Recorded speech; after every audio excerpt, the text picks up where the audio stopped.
Something wrong. Hello, Oh, no. hello, we're here. Now we're here. Now it's us. We're here. You could hear me laughing. That's a good sign, Todd. Todd, thank you for the subscription. If you can always hear me laughing at him, then I'm doing something right. How are you guys? Hello, my friends. Hello. Hello. Hello, hello. We're Very good. back for week 2. How's everybody doing? Good. Did anybody find and eat some eggs today? I did not, sadly. I did not either. Easter used to be a big ferret holiday for me. I would take all my ferrets out. I had many ferrets over the course of my life, businesses and businesses of ferrets. And so Easter was always like, it's just warm enough to bring the ferrets back outside. And I would have like 4 ferrets on leashes. Like while my little cousins were chasing eggs, I would give every kid a ferret. It was like it was a blast. Crazy. Anyway. Can Little we egg say hunting it was a ferret. big ferret holiday for me? Like, that's a thing Yeah. that people Yeah. have. Yeah. Can Yeah. we normalize making ferrets and Easter, like, together? Yeah, that please. needs to be I a... love that. Yeah. Bunnies are done, ferrets are in. Yeah. Let's Yes. do Yeah, this. 21st Yeah. century Easter for non-denominational celebrants. Yes. Yes. I'm totally, Yes. totally I'm so down. in. Cool. So we're back for episode 2. It's happening. This is like officially momentum. We're moving forward. I'm like really excited. I'm loving this game. I've been doing a lot of homework and reading. I spent the morning like blasting 80s music. So I'm in a very like neon headspace here. But yeah, what's going on with you guys? Anything exciting this week? Anything that we should take note of? Not really. I'm turning into a professional like gamer. Oh yeah, Taylor's got a But- respawn It's a chair. great chair. Professional. But Episode 2 of the Mighty Ducks podcast by Melissa Woodward and I has dropped. So if you are a member of the PSR Patreon, feel free to take a listen as we continue our duck coverage, our duckridge. Yeah, let's say duckridge. I'm excited about all the Mighty Ducks being in my life. I wasn't prepared to like have the Mighty Ducks be like part of my day to day in 2021, but I'm glad they're with me now. So I can't wait till I catch up tonight. Cool. Should we just like dive right in? You all seem like anxious. You really want to get to it? Oh no. I want to know more. I know. This we're is my really- normal pre-clubbing anxiety. So You and me both. I'm Yeah, so what are we doing nervous. to pregame here? Need some. I don't even know what I'm saying. I've never been to the club. What am I talking We take some shots. We have some pregame by having some drinks early on, so that way we don't spend too much money in the club. Oh yeah. Because drinks there are out of control. It's a good So plan. practical, Nick. That's not even Nick. That's just me. That's just like, Kevin. there was a point where I remember before we get into it, we went to a bar. Like a bunch of us went to this bar in South Florida, and we went in and we were about to order beers, and it was just like a cheap beer was like $8 to $10, and we were just like, Jesus Christ! So we left immediately, and it had it was an outside like bar, right? So we left immediately. We went to a gas station, bought a 6-pack, and it was like actually chilly, so we had jackets on. So we got the 6-pack, and we just stuffed all of our pockets with the beer bottles from the ones that we know that they were selling. Then just went back to the bar and then just took those and drank those instead. Yeah. And it was the right choice. We saved a lot of money by doing this. Oh, Nice. no doubt. I have not been to a club in a long time, and so you guys are all nervous. I'm supposed to be all the cool kids in the club. You each just have to like handle yourselves. Like, what is that? I'm supposed to be the whole club. That's daunting. I'm nervous. Oh, no. like, None of Rich us call- remember what that's like anymore. Rich calls an audible, so you get to the club, it's closed. Yeah, it's a exactly. It's one nervous person outside, like, I'm sorry. We weren't ready for this kind of a crowd tonight. Oh my gosh.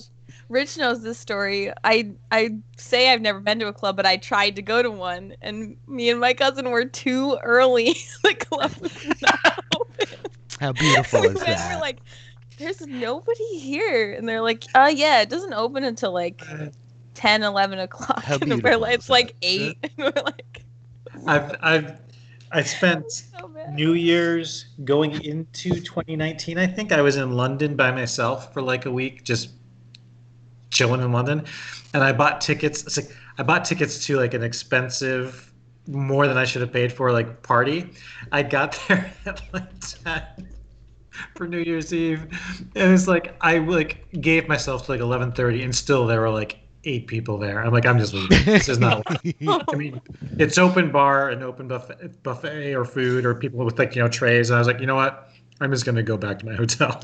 It probably says a lot about me, but like growing up, I was like right outside Queens, right? Like in the shadow of like the big city, And so I definitely went to the club way more in high school than I ever did in my 20s, Like I used to go to the club all the time with like the older kids. We would go to like the Limelight and a bunch of these places and like, yeah. And then I like turned 19 and proceeded to like move up into the mountains and was like, I live in the woods now. Like, I remember those days when we used to go to the club. Anyway, great stuff. Yeah, cool. Mighty Ducks podcasting. Zed's crushing Marvel movies. What's even going on there? That's a fascinating journey. It's happening. It's very much happening. Well, I'm glad that you're sharing your thoughts with us along the way. I'm very much enjoying That's it. what's making it fun. Yeah, it's it just is. throwing my opinions out there and letting people be upset about them. Yes. It's delightful. It's making me want to like rewatch all the Marvel movies, which probably I shouldn't do because that's a lot of time and I have busier things to attend to. So, whatever. Busier thing. Busier things. Infinite Yeah. D&D. Yeah, busy implying The like busiest. the busiest, important. Adulting. That's what they call it, right? That's what you kids call it, Taylor. Something like that. Yeah. Adult Playing thing is D&D just- all the time. That's what we call adult. Yeah, I'm really a Yeah. good example of being a young adult. Yeah. For sure. So how about we play some City of Mist? So Sure. we open with an opening Okay. monologue, and Oh, shoot. we're handing the opening monologue off this week to Lyra. Yeah, we are, aren't we? Okay. So yeah, I think we start with our camera on the library, and it cuts to like everybody. You see Lyra, her dark faded blue and black hair and her neon blue eyeliner, walking towards the library. And we're far away. We can't really hear anything. We hear the sounds of the city and see the lights, the sunset, the background. And through the window, it cuts, and we see everybody sitting around the table talking about something. And then a nervous librarian comes up, and we have a conversation. She's clearly upset about something. And then turning outside, we see the men in black. Sunglasses, her Agent Anderson, and Special Agent Anderson, who eventually confront us behind the library about what we're doing there and what we were doing there the night about a month ago of the incident. And we depart. We drink some beer provided to us by Iggy on the sidewalk. Sidewalk beer. Sidewalk beers, a classy bunch we are. Mhm.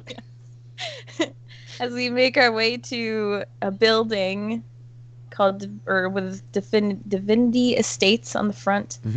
Mhm. And shortly thereafter, we see Jonathan and Lyra stroll into an alleyway. We see Jonathan transform with his wings and fly off up towards the 12th floor to investigate some murders of people that were supposedly at the library the night that we were at the library. You see names that mean nothing to us at the moment, and find out that the person that we need to find, Justin Tennick, frequents a Club Delphi. And we find ourselves on the sidewalk outside of Divinity Estates, about to make our way there. Excellent. Yes, I think that's exactly where we find ourselves as the camera settles in, the thick kind of foggy mist swallowing up the skyscrapers that tower up around you, the lights of myriad colors diffusing kind of through the cloying mist that kind of clings around all of you as we're rolling like later into the night at this point, and the five of you stand on this busy street corner as Escher closes their laptop, having looked up one Justin Tennick's Instagram post, deck building and clubbing. Great He's a builder, prize bro. of any G bro. Build a bro. Yes. Build a bro. It's a build a bro. Oh, that's 1,000% what Escher's calling him from now on.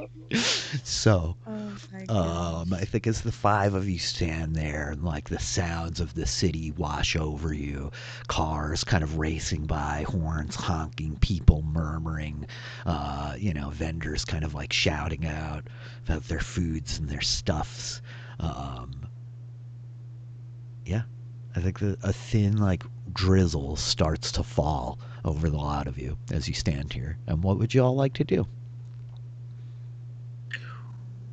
What would we like to do, or what do we feel we have to do? We could talk about both those things.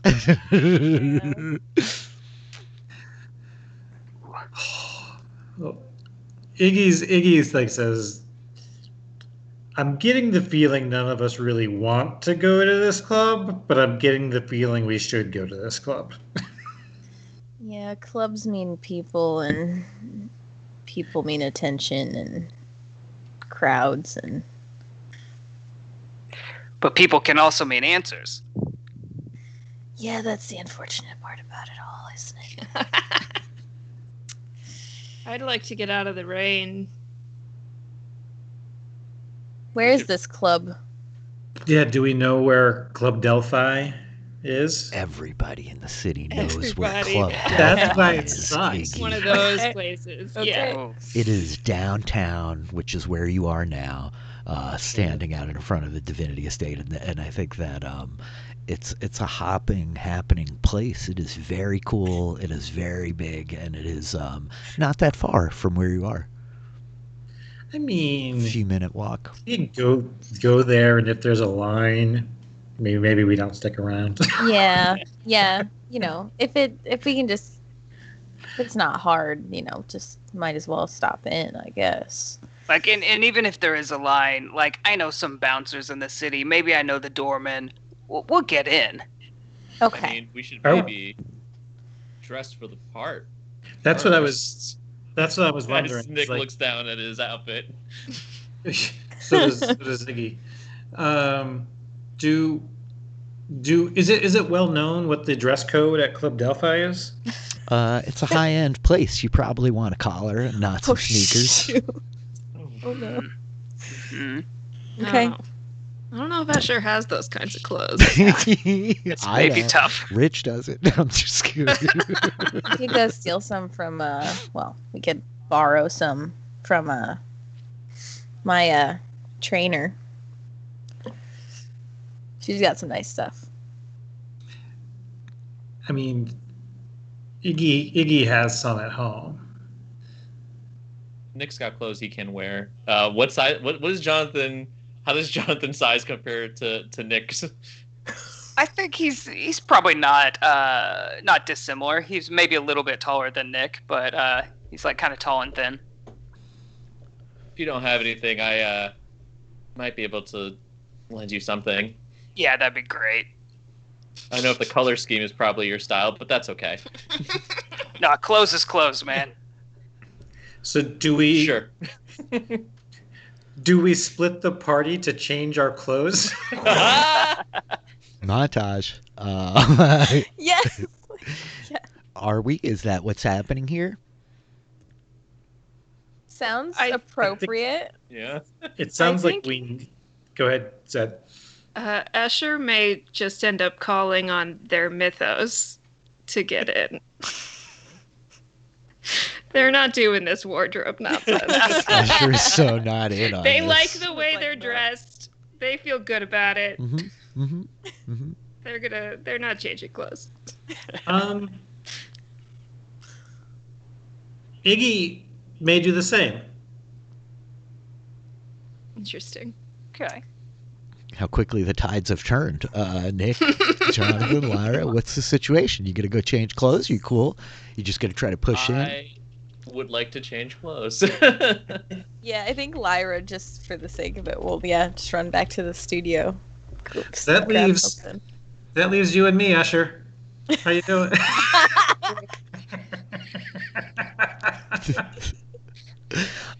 So here's Buddy my. comedy nobody asked for.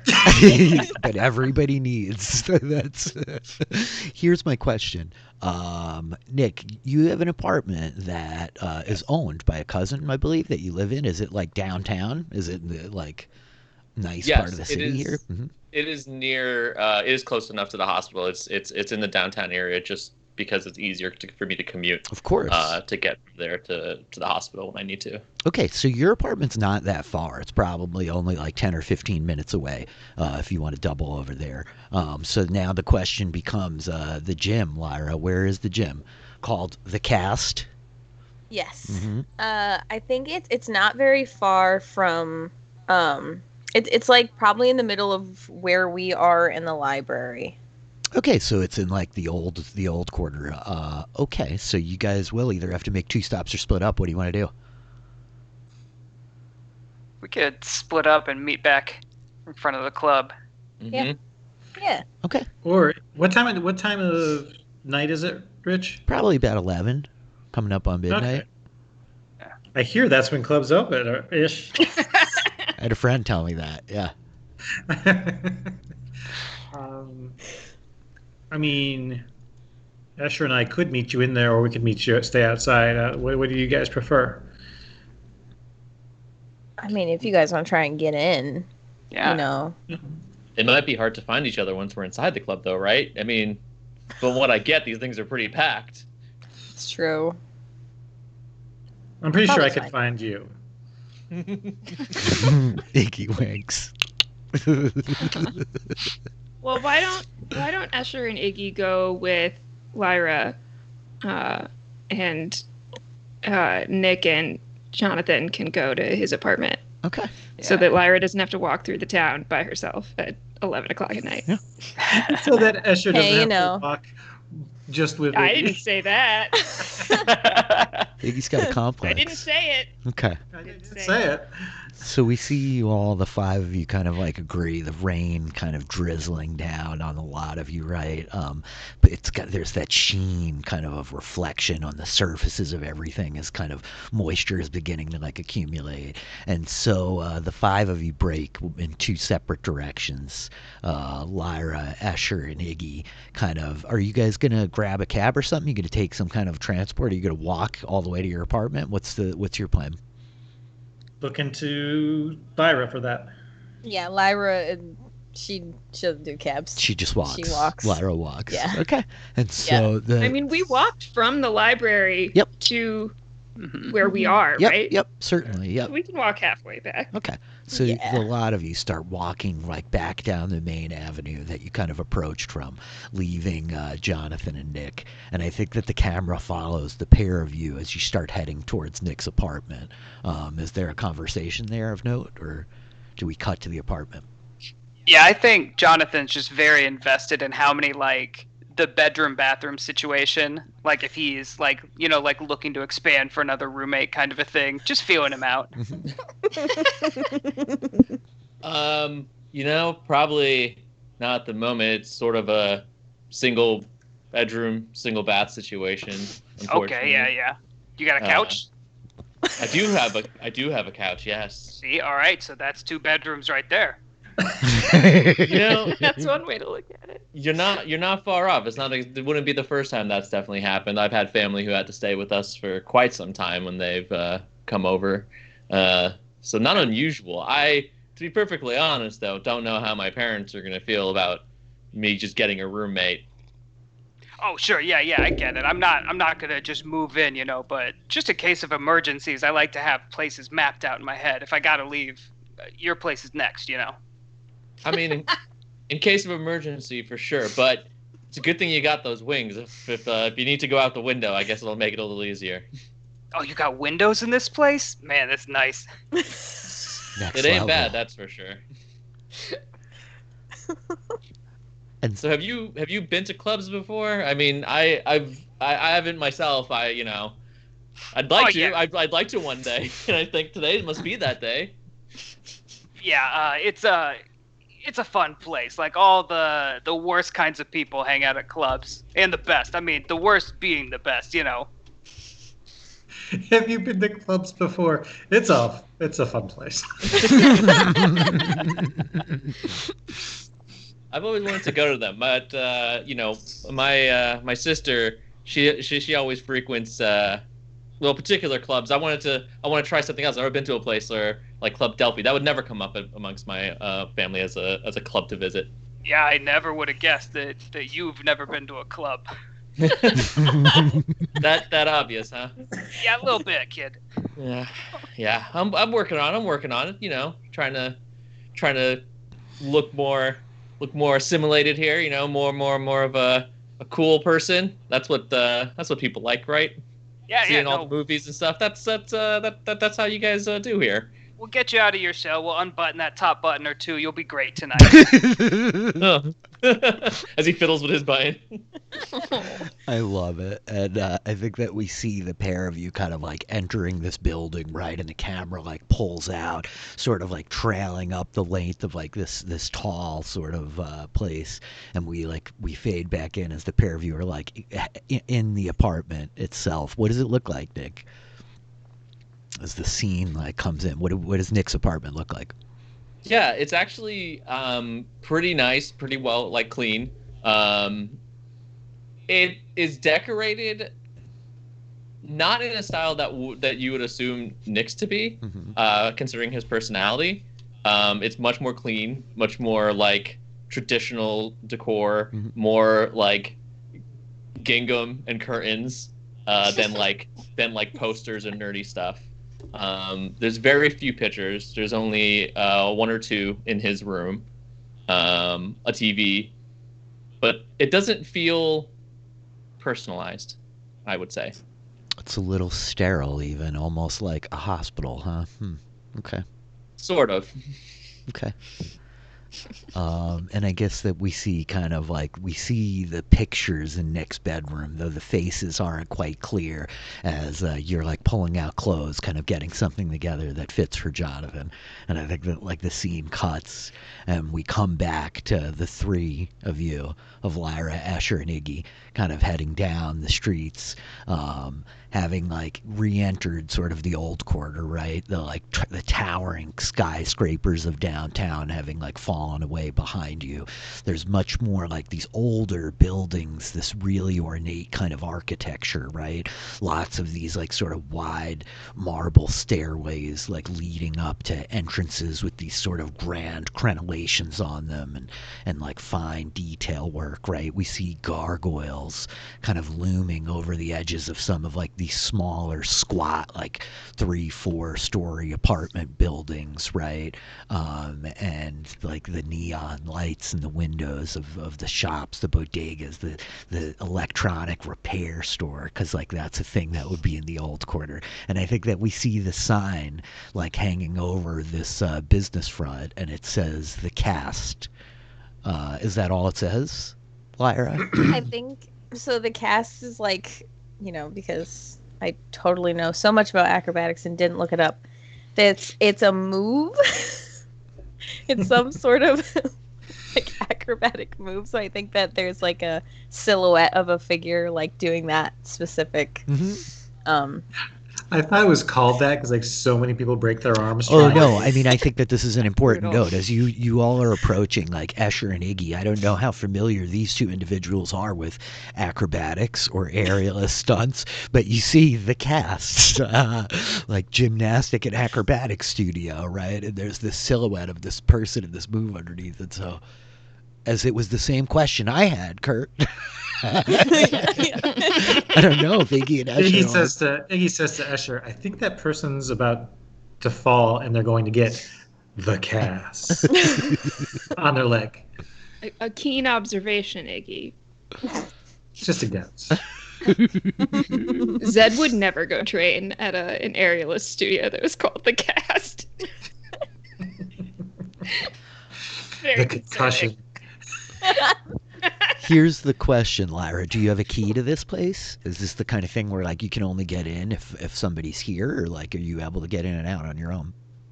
I think she has a key. Okay. For sure. So we see like Lyra pull out a key, unlocking the front door, and you guys head in, and it's clearly like this sort of athletic studio, right? There's like ropes and stuff like this hanging off the ceiling, like a whole padded section. You could see like locker rooms this way, sign as you head in. There's a little sort of retail counter up near the front, schedules on a whiteboard or whatnot. And I think as you come in, we hear like a voice from one of the back rooms, like, Lyra, is that you? Yep, it's me. I'm just stopping in. Can I borrow some clothes? Clothes? And we see this Yeah. figure, this older woman, not old by any means, but in her mid to late 50s, we said. And so why don't you tell me what she looks like, Lyra? Yeah, so like the place you notice, it's very clean. It's very like modern style, like blacks and whites, like kind of stark contrast. There's a couple plants in places and some like, perfectly placed like picture frames that don't really mean anything and are definitely there for decoration.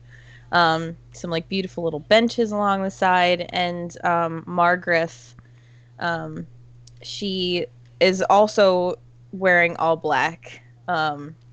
Like a black long sleeve and probably like some yoga pants or something. And she has this kind of like short but like slicked back gray silver hair. Yeah. And so you guys see this woman, and she like steps out, and I think she like stops visibly for a moment, right? And like she looks to Iggy and Escher, and she's like, "Oh, hello. I didn't realize you were bringing friends. Clothes?" We're not staying. I just gotta. Is it okay? Can I just grab some clothes quick? Of course, sure. Yes. For what kind of clothes? What do you need? I'm just. We're doing like a kind of a fancy. We're gonna kind of like not fancy, but like You know where the closet is. It's just go get something. She like gestures, right? We'll hang out here. Oh no, I'm gonna go. Yeah. I'm gonna go with her and help her pick something out. I'm not gonna stay and talk to a stranger. And so I think we see Lyra like heading back towards this back room that Margaret came out of, and Escher follows, and the pair of you kind of like head through this door and up the staircase to the apartment above, right? And so Iggy, you're left like standing in here for a minute with this woman, and her head is like turned. She's followed Escher and Lyra as they've like left, and she turns, kind of looking back at you, and this kind of wry smile crosses her face, like, "I'm Margaret." I'm Iggy. I'll just take a seat on this bench over here. Of course, sure. Do you want a drink? Can I get you anything? Sure. How the tables have turned. What is this magical place? Right.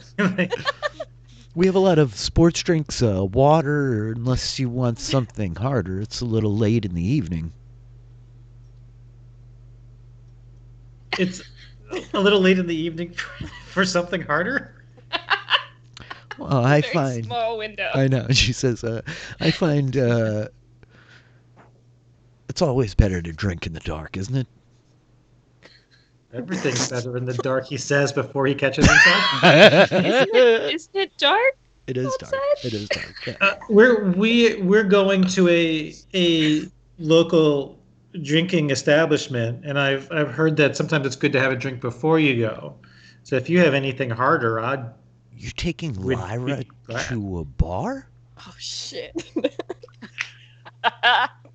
well, it's more of a restaurant that serves drinks, and Oh, no, people don't- don't have to sit. Don't get me wrong. I'm really glad to hear it. Well, she would kill me if I were saying this, but she doesn't have many friends. I'm glad. That drink. Yes, right. Yes. She's like, I mean, I can help myself if you gin got or something to vodka? She asks you, I think. do. What was that? Gin or vodka? Sure. All right, then. Yes. And I think that Sorry, I thought you said and. But yes. I think we see her like heading like over like behind the counter, you know, at which point she's like moves around a little bit and you see her like take out this kind of bottle and like a couple of glasses that she keeps clearly behind the retail counter of this acrobatic studio and like starts pouring, and I think It's not entirely unheard of, okay? I'm sure it's not. And I think as we like see kind of like the clear alcohol pouring out of the neck of the bottle into like the tumbler glass placed next to the cash register, you know, the like scene fades and we like come back in and we're in Margaret's room as Lyra and Escher. What are we looking at? So yeah, like Margaret, she's like pretty. She's got a good amount of money. She's like, her place is really nice. Like I said, very modern. Like the staircase up to her apartment is like a spiral, like, you know, iron thing. Whatever you're drinking is really good stuff. The glasses are really nice. So yeah, her bedroom got a beautiful big bed. But there's like this big closet, and it's not massive, but like you walk in and like, you know, you've got clothes on either side and like a cabinet that opens on the end that has like shoes and everything. Everything's very dark, not a lot of color. If there is color, it's dark. But yeah, Lyra goes like directly to the left where we see a few dresses hanging, and she grabs just like a black dress. And yeah. And so Asher, you're just kind of like hanging out, like watching. I am here for moral support and to avoid small talk with strangers. Yeah. Although, if they knew that alcohol was going to be involved, that might have changed their calculation. But yeah, they're hanging out. Ashley, you sure you don't want to check any of this stuff out? Margaret's got some Not good really. stuff. Not really my style. Fair. Not enough Fair. belts. She's just a little bit up there for me. Okay. Yeah. And so we cut from the room, I guess, and like the scene like opens back as we see the pair of you now. Lyra like dressed in this unusual attire for her, usually like concealed in these overwhelmingly baggy clothes and whatnot. Followed by Escher, the pair of them like coming down this kind of spiral staircase and like coming back out into the studio. At this point, Iggy, Margaret has handed you like, you know, vodka, like neat, right? Like, here you go, this tumbler. No, you're awesome. Oh, that escalated quickly. And I think like Margaret turns as the pair of you come in and she's like, well, so out drinking for the night then? No, we're not drinking. Yeah, these are my friends or whatever, and I I'll know, be back later. I've heard. Iggy is delightful. I'm Margaret. She's like steps forward right up to you, Asher, like extending her hand. Iggy's sipping the vodka.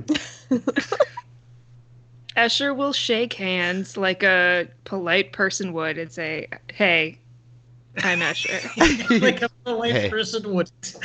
Okay, we're leaving now.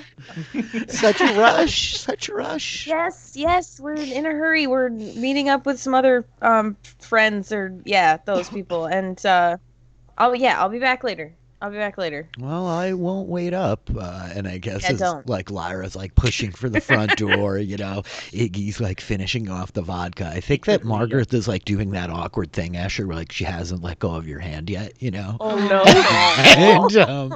and I think like she just leans into you and says kind of quietly like, you seem worldly.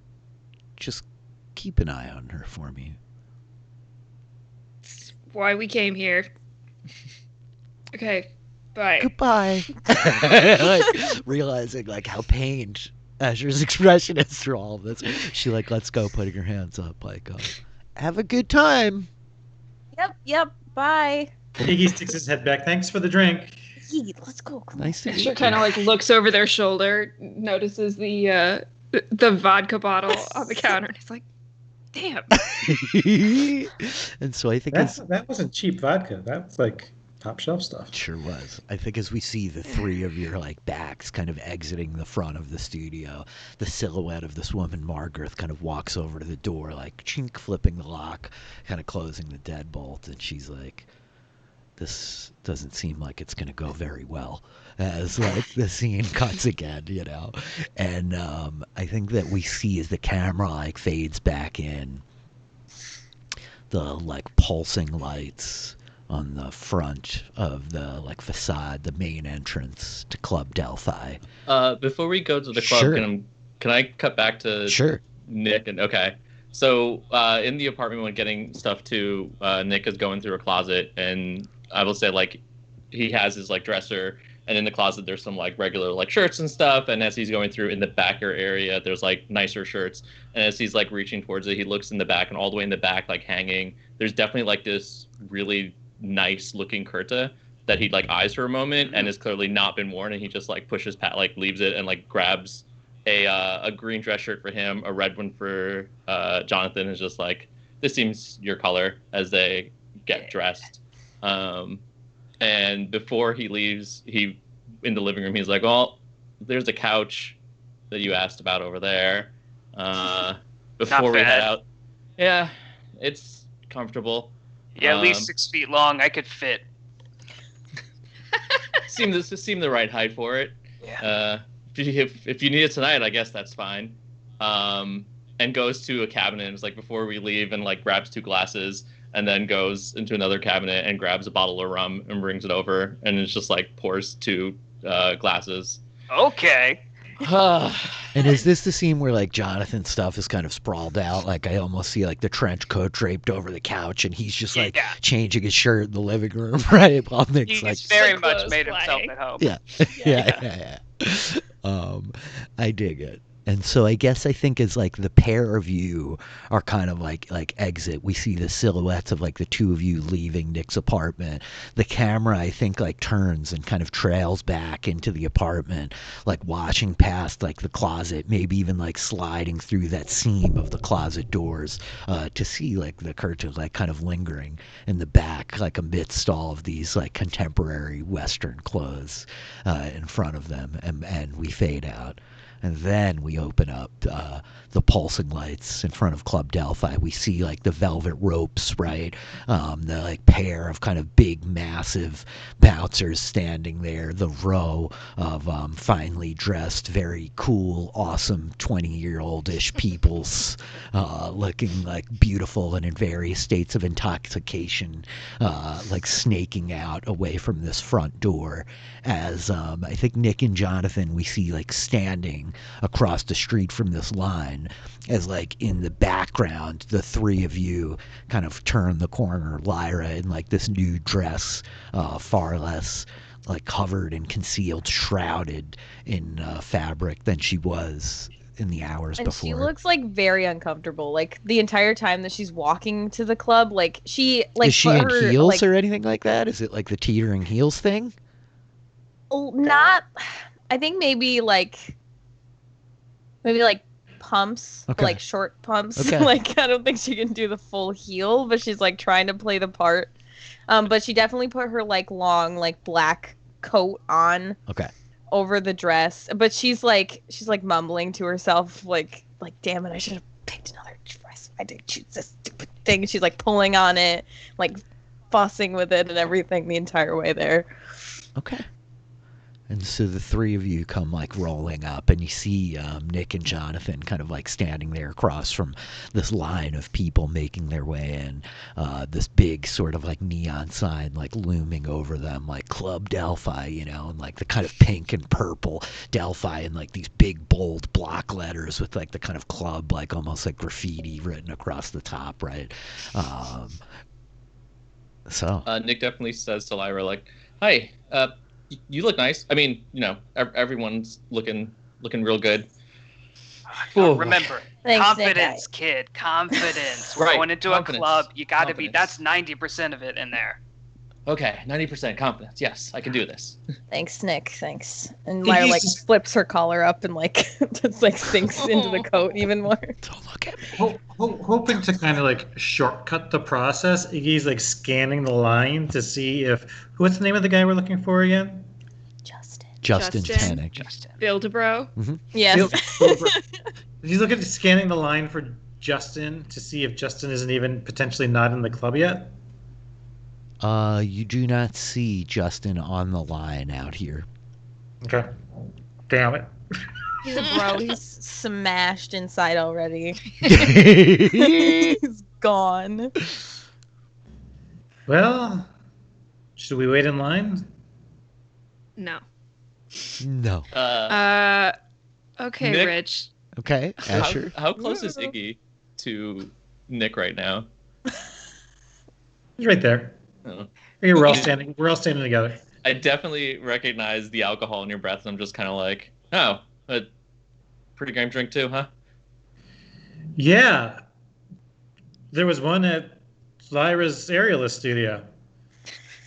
Very interesting aerialist studio. She's her wife is like from Germany and like they like Oh, you don't have to explain. My house is constantly stocked with alcohol. And I think that it's at this point there's like a crew of like younger folks kind of walking past you, and they're like, "Yeah, pregame, yeah." You know? Yeah. Totally. One of them like Confidence, right? fist Yeah. bumps. Lyra like Nick. folds her coat and like folds her up. So, Escher, you're not waiting in line. No. Are the other three of you waiting in line? Well, Asher's got to weigh in. I just want to We're going circle with back them. though. Like, Escher, did you just officially like walk away from the group? Are you like waiting for them? No, or no, are no, you, no. like- Well, so what I was going to ask you is, I might be walking up to the bouncer at the door Mhm. and trying to convince them to just let us in. Okay. Yeah, do it. Yeah, so I think that we see like as this group of like kids pass, kind of, Escher is like already halfway across the street, right? And you all kind of turn and look, right? And the camera like moves from kind of the group of you following Escher as they're like approaching one of these bouncers, right? And we see this dude, he's like a big guy, right? Like shaved head, the fat like gold ring in one ear, chain, right? Like the kind of like leather coat. And as you're coming up, they kind of like turn looking over to you like, yo, line starts back there. Yeah, and so as I alluded to earlier, I think this is where my mythos starts to come out. Mm-hmm. And in this attempt to convince, Mhm. I'm checking all my subversion power tags. Which are, Enchanting Glamour, uh-huh, Princess Among Paupers, Uh-huh. all these nonsense fools in the line over here, yep, and Cant Out Charm a Charmer. for sure. And then let me see if there's Peons in anything the else line. useful around. I mean, Peasant. that's how she feels. Mhm.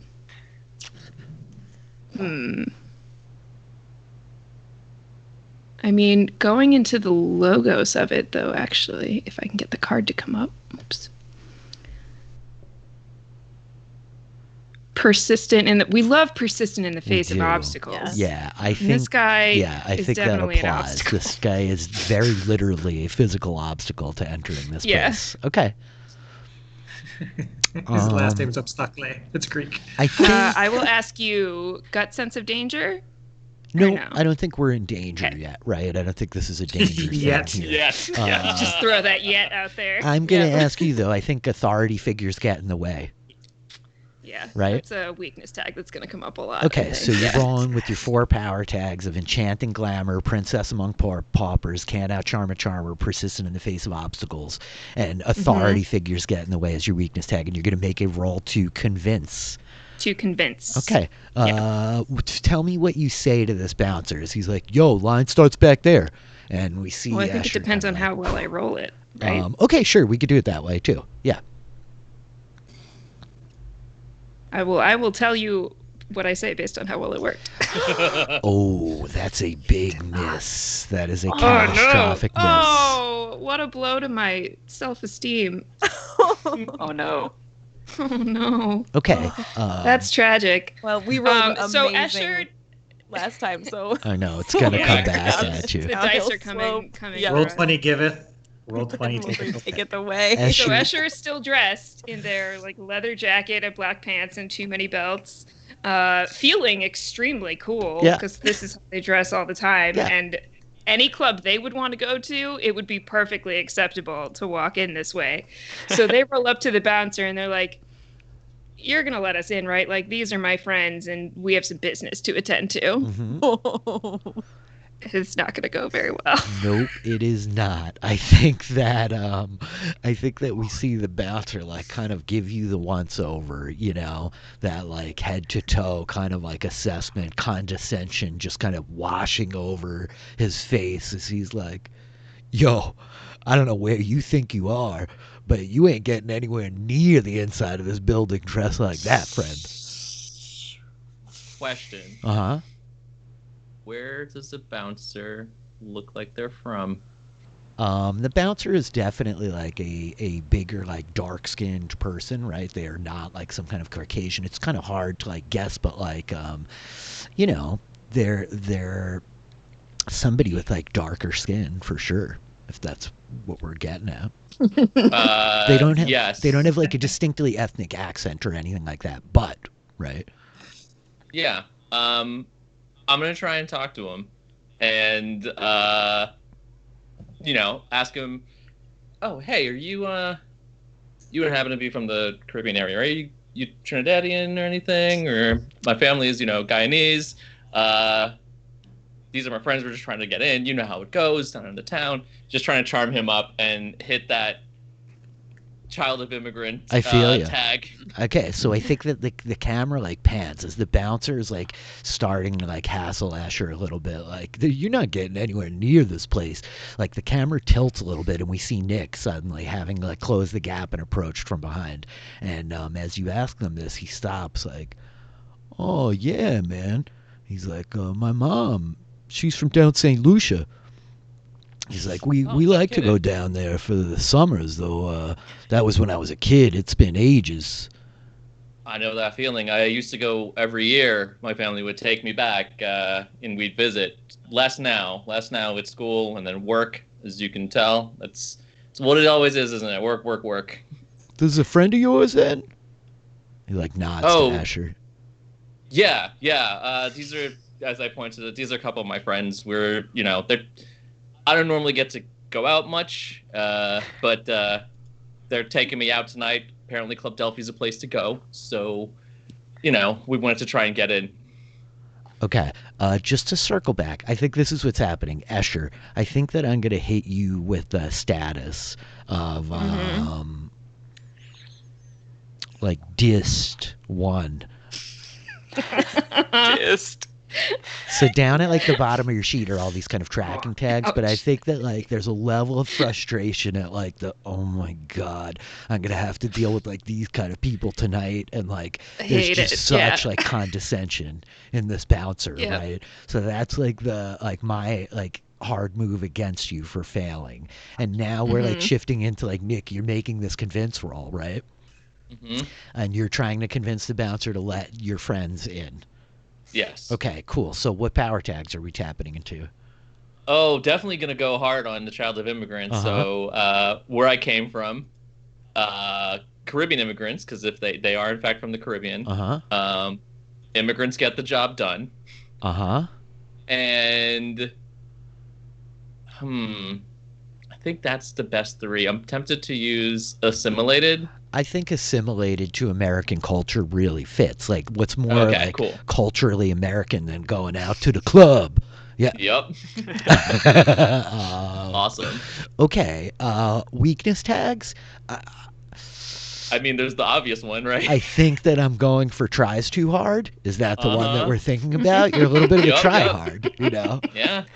Try hard. I think like we touched on this one last time, but I think this guy sees like not only are you like trying too hard a little bit as yourself, but like you're trying pretty hard to get all these other people coming in. And Iggy and Escher didn't even try to change their clothes, you know? Like, Iggy, can we just double check? Are you in a chef's uniform? Are you wearing like Did you at least unbutton it? Yes. Hey, I'm Just just learned that double buttons are checking. very Just important. Just double checking. We can't use your weakness tags against Kevin yet, so don't worry about it. Yeah. But Yet. so Kevin, yep. I thought the bouncer was asking me this. No. I'm asking Oh. Kurt this. This is me asking. It's a very nice chef's jacket. yes, but Iggy is still there in like a Although- chef's garb. it's to someone who doesn't know. It looks like it's a jacket with the fancy buttons down the side. The bouncer knows. We'll just say that. And so, Nick, you're rolling with 4 power tags, 1 weakness tag. That's a power of 3. Go ahead and make your convince roll. Okay, so then I just hit convince, and since the powers are all selected, it'll automatically do it, Yep, right? it should. Cool. Pretty cool. Yeah, these sheets are cool. And then you could just push reset after you're done. Oh, big miss. We're doing great.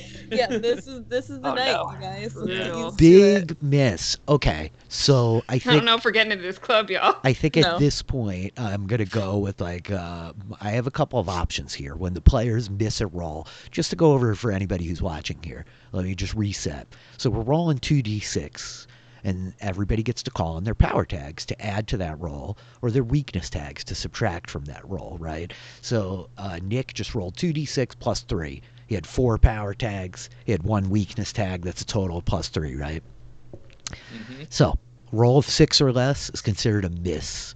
And when the players miss in their rolls, I never roll any dice in this game. The players roll all the dice. When they miss, I get to make moves against them. And so I made a hard MC move, giving Escher a status of dist 1. And I think now I'm going to make a different hard move, which is going to be...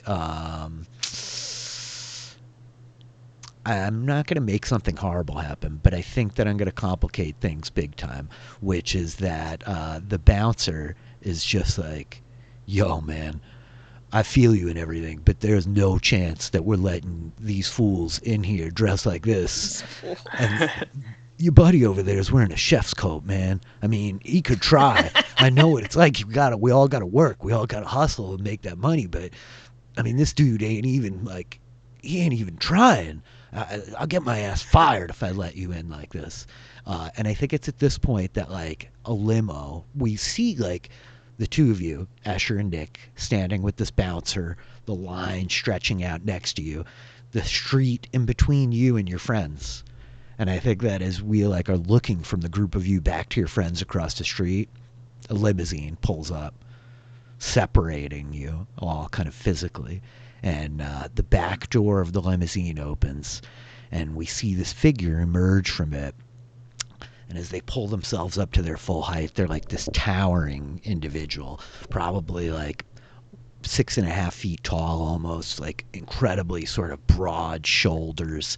There's this like just sweep of this like radiant golden blonde hair around this very sort of masculine, like angular face of this blue-eyed man. Their face like perfectly clean shaven.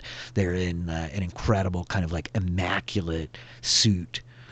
We see like the glint and the neon lights off of like whatever gemstones are at the cufflinks of their shirt, right? As the figure kind of turns, like knocking on the side as they close the door to the limo. And I think that the bouncer's like, no, get the fuck out of my way. And he like pushes you a little bit, Nick. Right.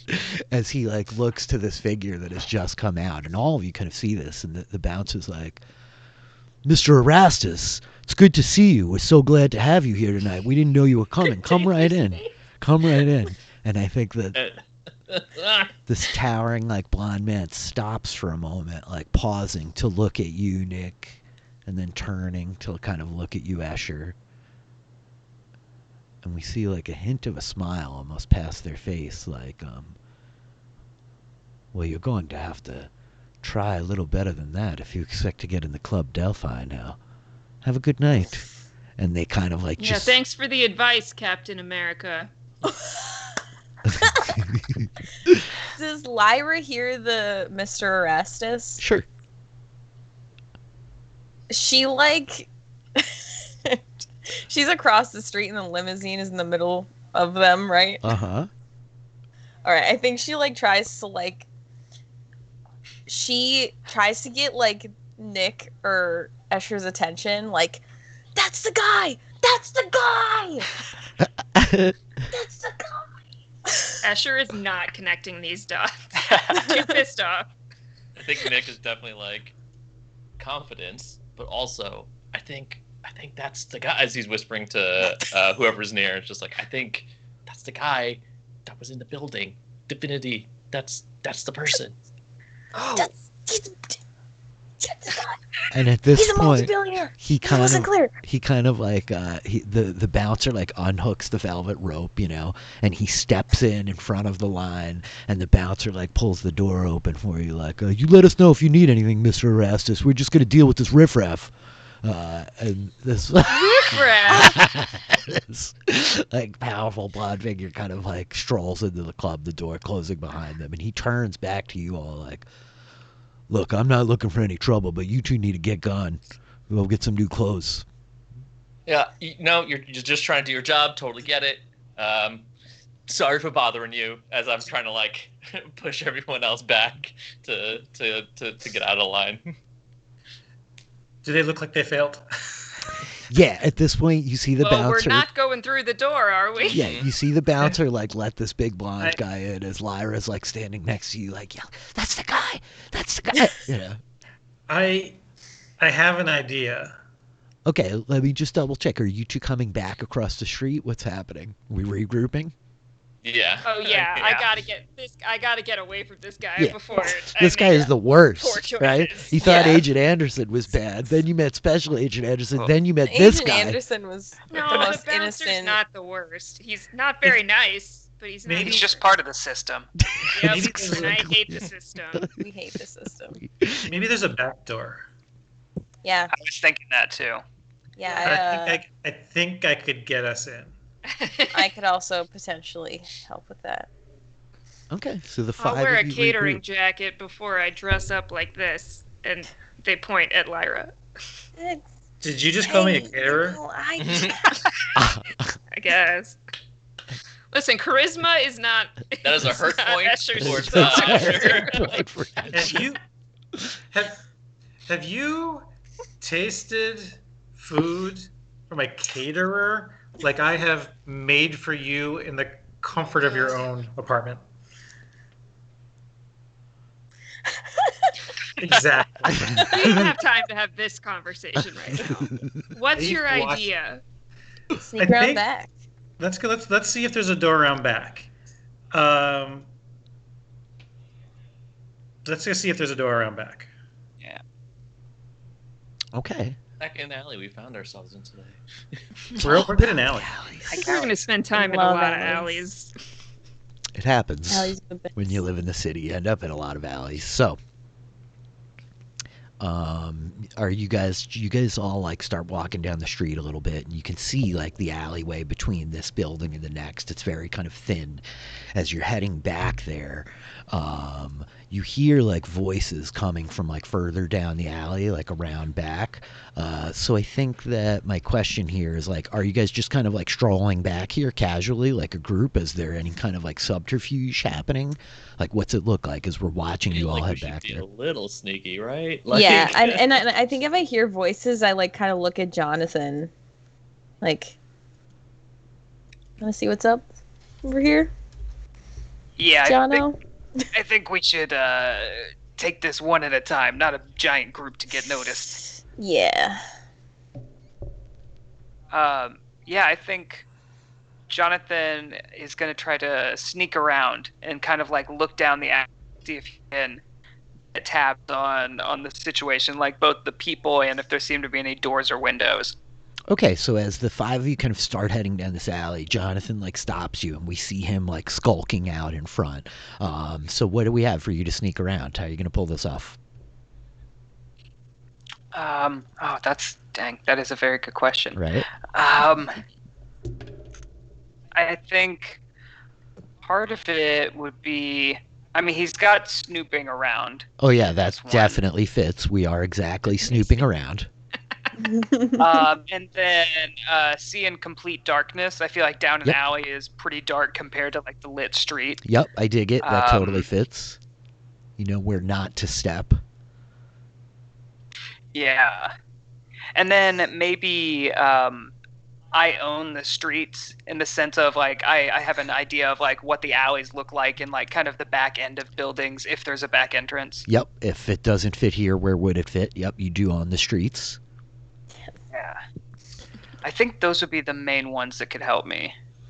Okay. That would be a 3 power currently. Yeah, I'm just looking at your weaknesses to see if I want to tap on anything. I think I might want to hit you with Can't Do It Alone. Do you feel like that fits here? Where this is the moment where you're kind of like pulling out, like I got this, and there's a little bit of like what you might not realize. Okay, so we're gonna go with 3 power, 1 weakness. That's total +2 on your roll, and we're gonna try to sneak around as the move. Okay. Yes. All right. Come on, Jonathan. Come on. Rich, before I forget, yes.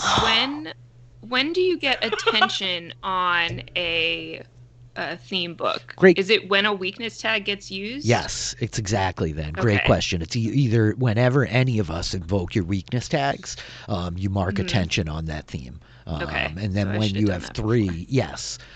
So the same for you, Kevin, as well. Mark attention on your tries too hard.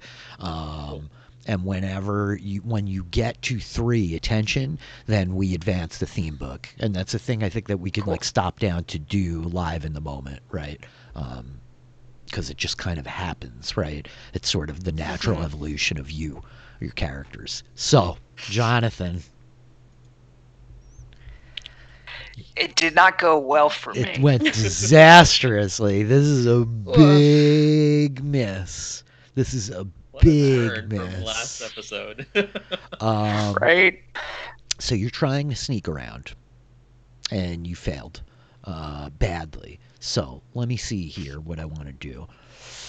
Oh boy. Yeah, I think that what's going to happen here is that you're like kind of prowling back towards the sort of, there's like a gate, right? One of these kind of like, it's almost like a chain link fence that's got that sort of like Venetian blind stuff in it, so you can't kind of like see what's going on the other side.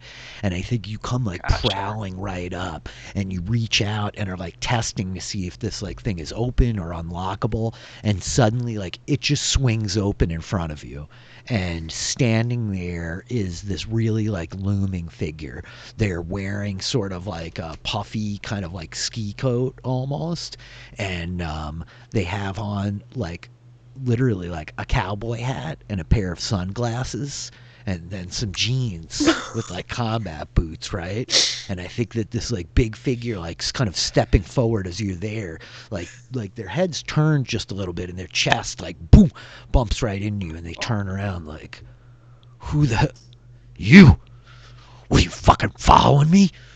God damn it. And I think that they're going to try to shove you into the ground, Jonathan. So I'm going to ask you to roll face danger. Okay. So you roll face danger when you use your abilities to happening? avoid an incoming hit, to endure harm, or to resist a malign influence, or hold it together. So like this is literally this big cowboy dude trying to like smash you into the ground as he's like, are you following me? Okay. Yep. I think Have we seen this guy before? Nope. Okay, just checking. I was like, did I Nope. miss? Definitely okay. not. but he doesn't like me on sight. Yeah. Got it. Sure.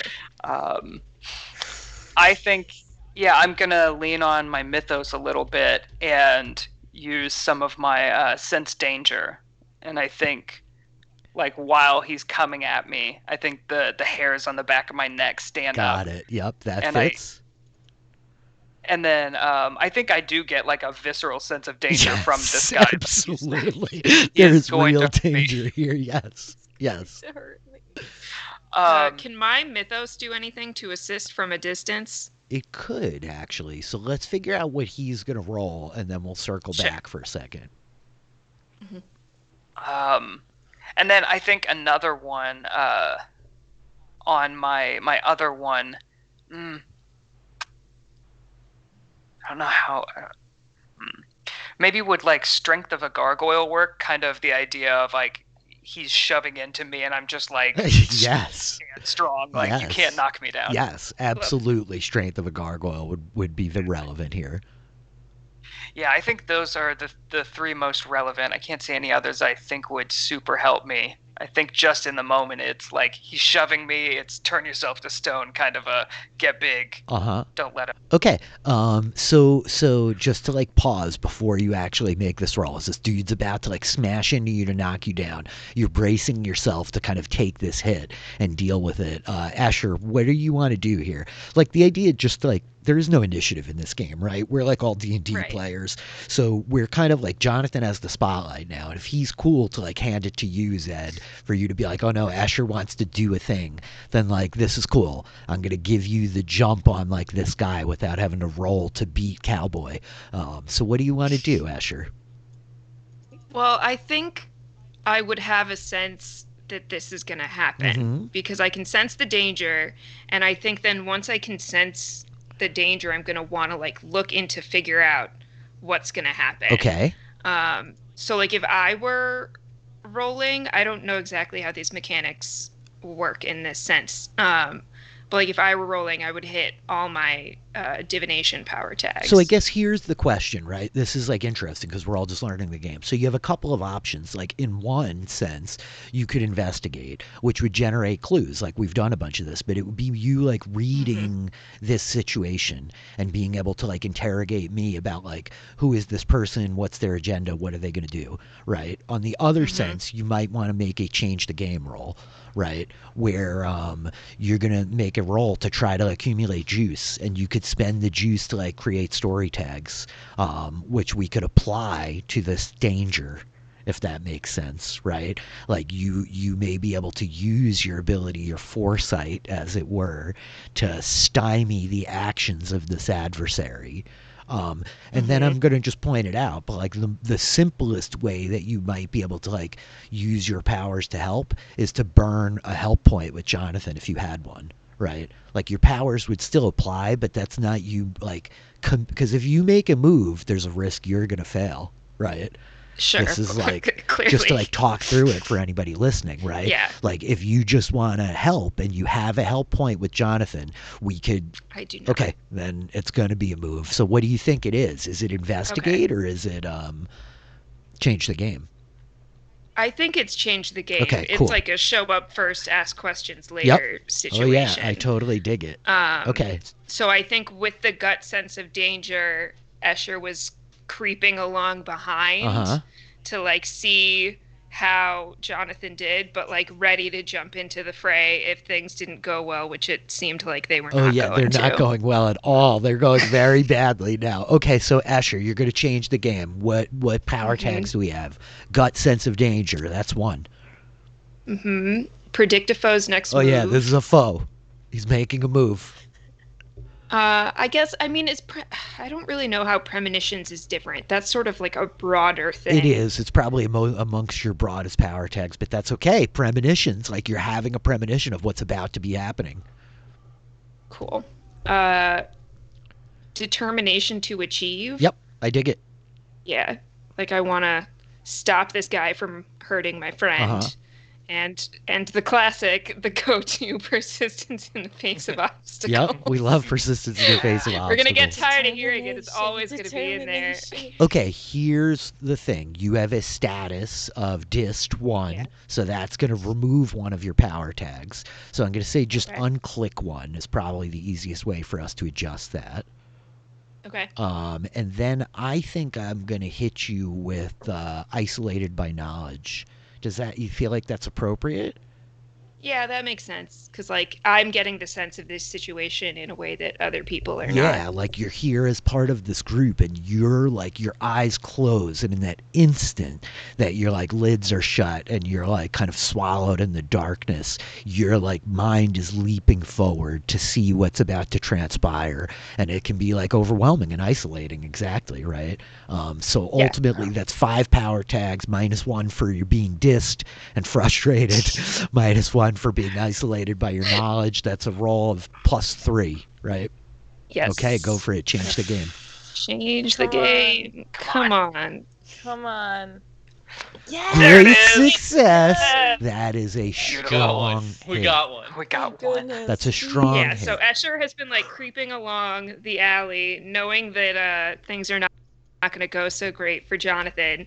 And then when this cowboy like busts through the door, they jump out right next to Jonathan, like ready to take action. Okay.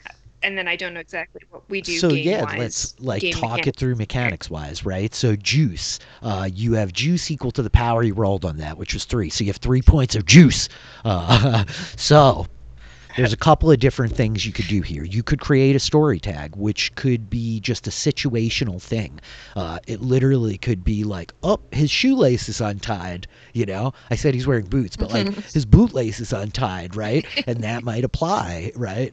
It could literally be like something environmentally, like, oh, there's like a garbage can right here that you're gonna kick in front of him, or I was gonna say like a plastic bag like blows through the air, like obscures oh, its vision. absolutely. Yeah, that could be like a story Tumbles tag. great. Tumbleweed. The other thing then Yeah. is you could like prolong the effect, scale it up, like hide it. But so you want to create a story tag of like bag in the face. Okay, so the question is, do you want to like increase the power of it? Like we could make it a higher status than 1, right? You could spend 2 juice to make it like bag in the face too, which is going to really like blind him and distract him, I right? see. Uh-huh. Okay. And then anything else? Is there anything else you want to do? You could save this 3rd point of juice for something that will happen after all of this if you wanted to. I mean, is there anything else I can do to like directly help Jonathan? Yeah, absolutely. We could come up with like a story tag, a separate story tag that would like assist Jonathan in like his role to face danger. It literally could just be like backup. You're gonna give him like backup of 1. You like maybe like brace him to take the hit. Yeah. Okay. Yeah. Let's Okay, do that. cool.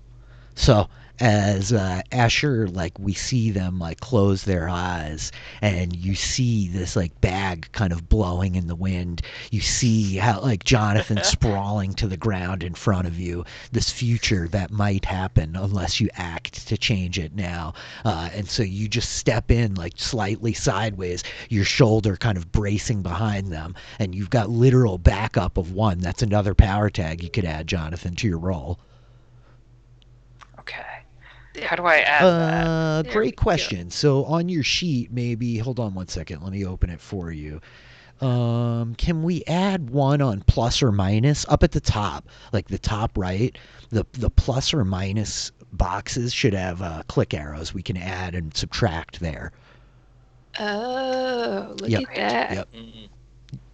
See You any would have of thought I that? figured all this out before now. So you can put those there for, so like I can put -1 in there for my Yep, status sure then could. for stuff Yep, in the future. sure cool, could. cool. Okay. You got it there, Sheldon? You see? I do not. I am very No problem. lost. No, I'm no so problem. sorry. So on your character sheet, up in the top right, like Mhm. above the cards, next to all the moves, there's like the box with like power. I see plus and minus in power, so I can add to the Yep, just Spread. add +1 for your backup. +1. Sick. Cool. There we go. So I should be rolling with a power of 4 Indeed, total. you are. Yep. All right. Sweet. So, and then I'm going to roll to face danger, Indeed, correct? All right. Cowboy shoves me, and here's my roll. 8. Okay. That's a soft hit. Needed Yep, the help. you did need the help. You take a status, but with -1 tier. So I think that Escher, like, bracing you, the bag, like, all of a sudden the wind blows, and this bag, like, just whips down under their face, and it, like, hooks up around the brim of the hat and is, like, tangling in the sunglasses, you know? And we see this guy just like, what the fuck? And, like, he stumbles a little bit and doesn't hit you as hard as he would have. But you stagger backwards and, like, you don't go flat on your back because Escher's, like, holding on to you and kind of, like, lowering you to the ground, right? You're getting kind of yanked with them, Escher, as they, like, crash to the ground. And so, Jonathan, rather than taking tier 3 status, it's reduced by 2 because of the bag on the face. It's reduced by another 1 because of your face danger move, but you have to take at least 1. So I think that you get... you are subjected to a status of sore 1.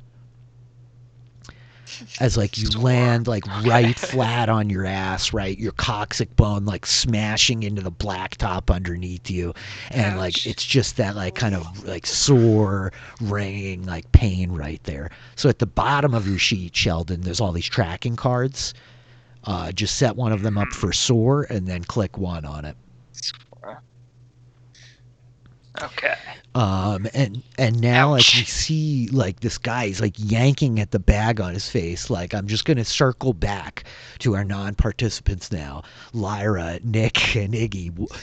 Yeah, Nick is running forward like, whoa, whoa, whoa, whoa, whoa, hey, just calm down, man. Listen, I don't know who you think we are. We're not whoever it is that you're assuming. We haven't been following you. We just got here. This is just a huge misunderstanding. Just calm down. There's no need for violence. You guys see, like, Nick, like, racing forward, trying to de-escalate. Lyra, Iggy, what's happening with you two?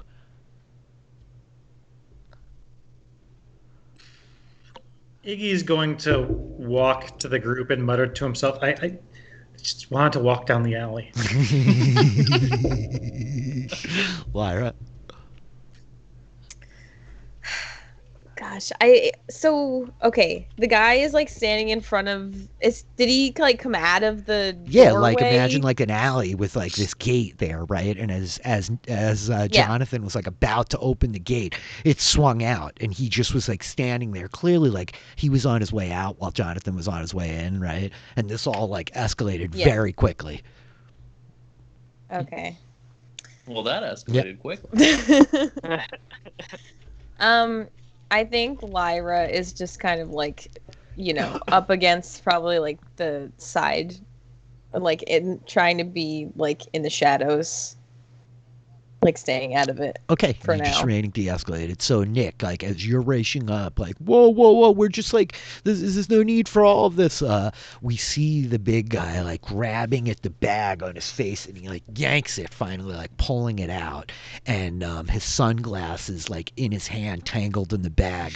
We see he's got, like...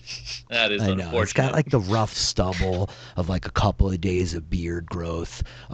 He's, like, he looks almost like, pale and, like, a bit, like, sickly. There's, like, this sort of, like, sheen kind of sweat on his face, and his eyes are yellow.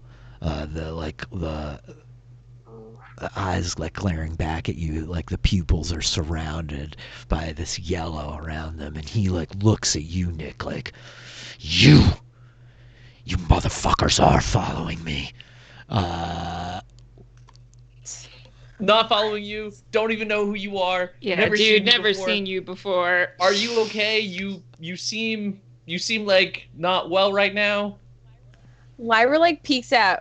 What's your name? I think that like you guys are all like hitting him with this stuff, and he like is now looking from like Jonathan flat on his back on the ground, kind of pulling himself up. Escher standing like almost protectively over them, right, like next to him. Like Nick is behind, like whoa, whoa, right, and then like Lyra like pops her head in from the back, and he's like, all of you, oh fuck.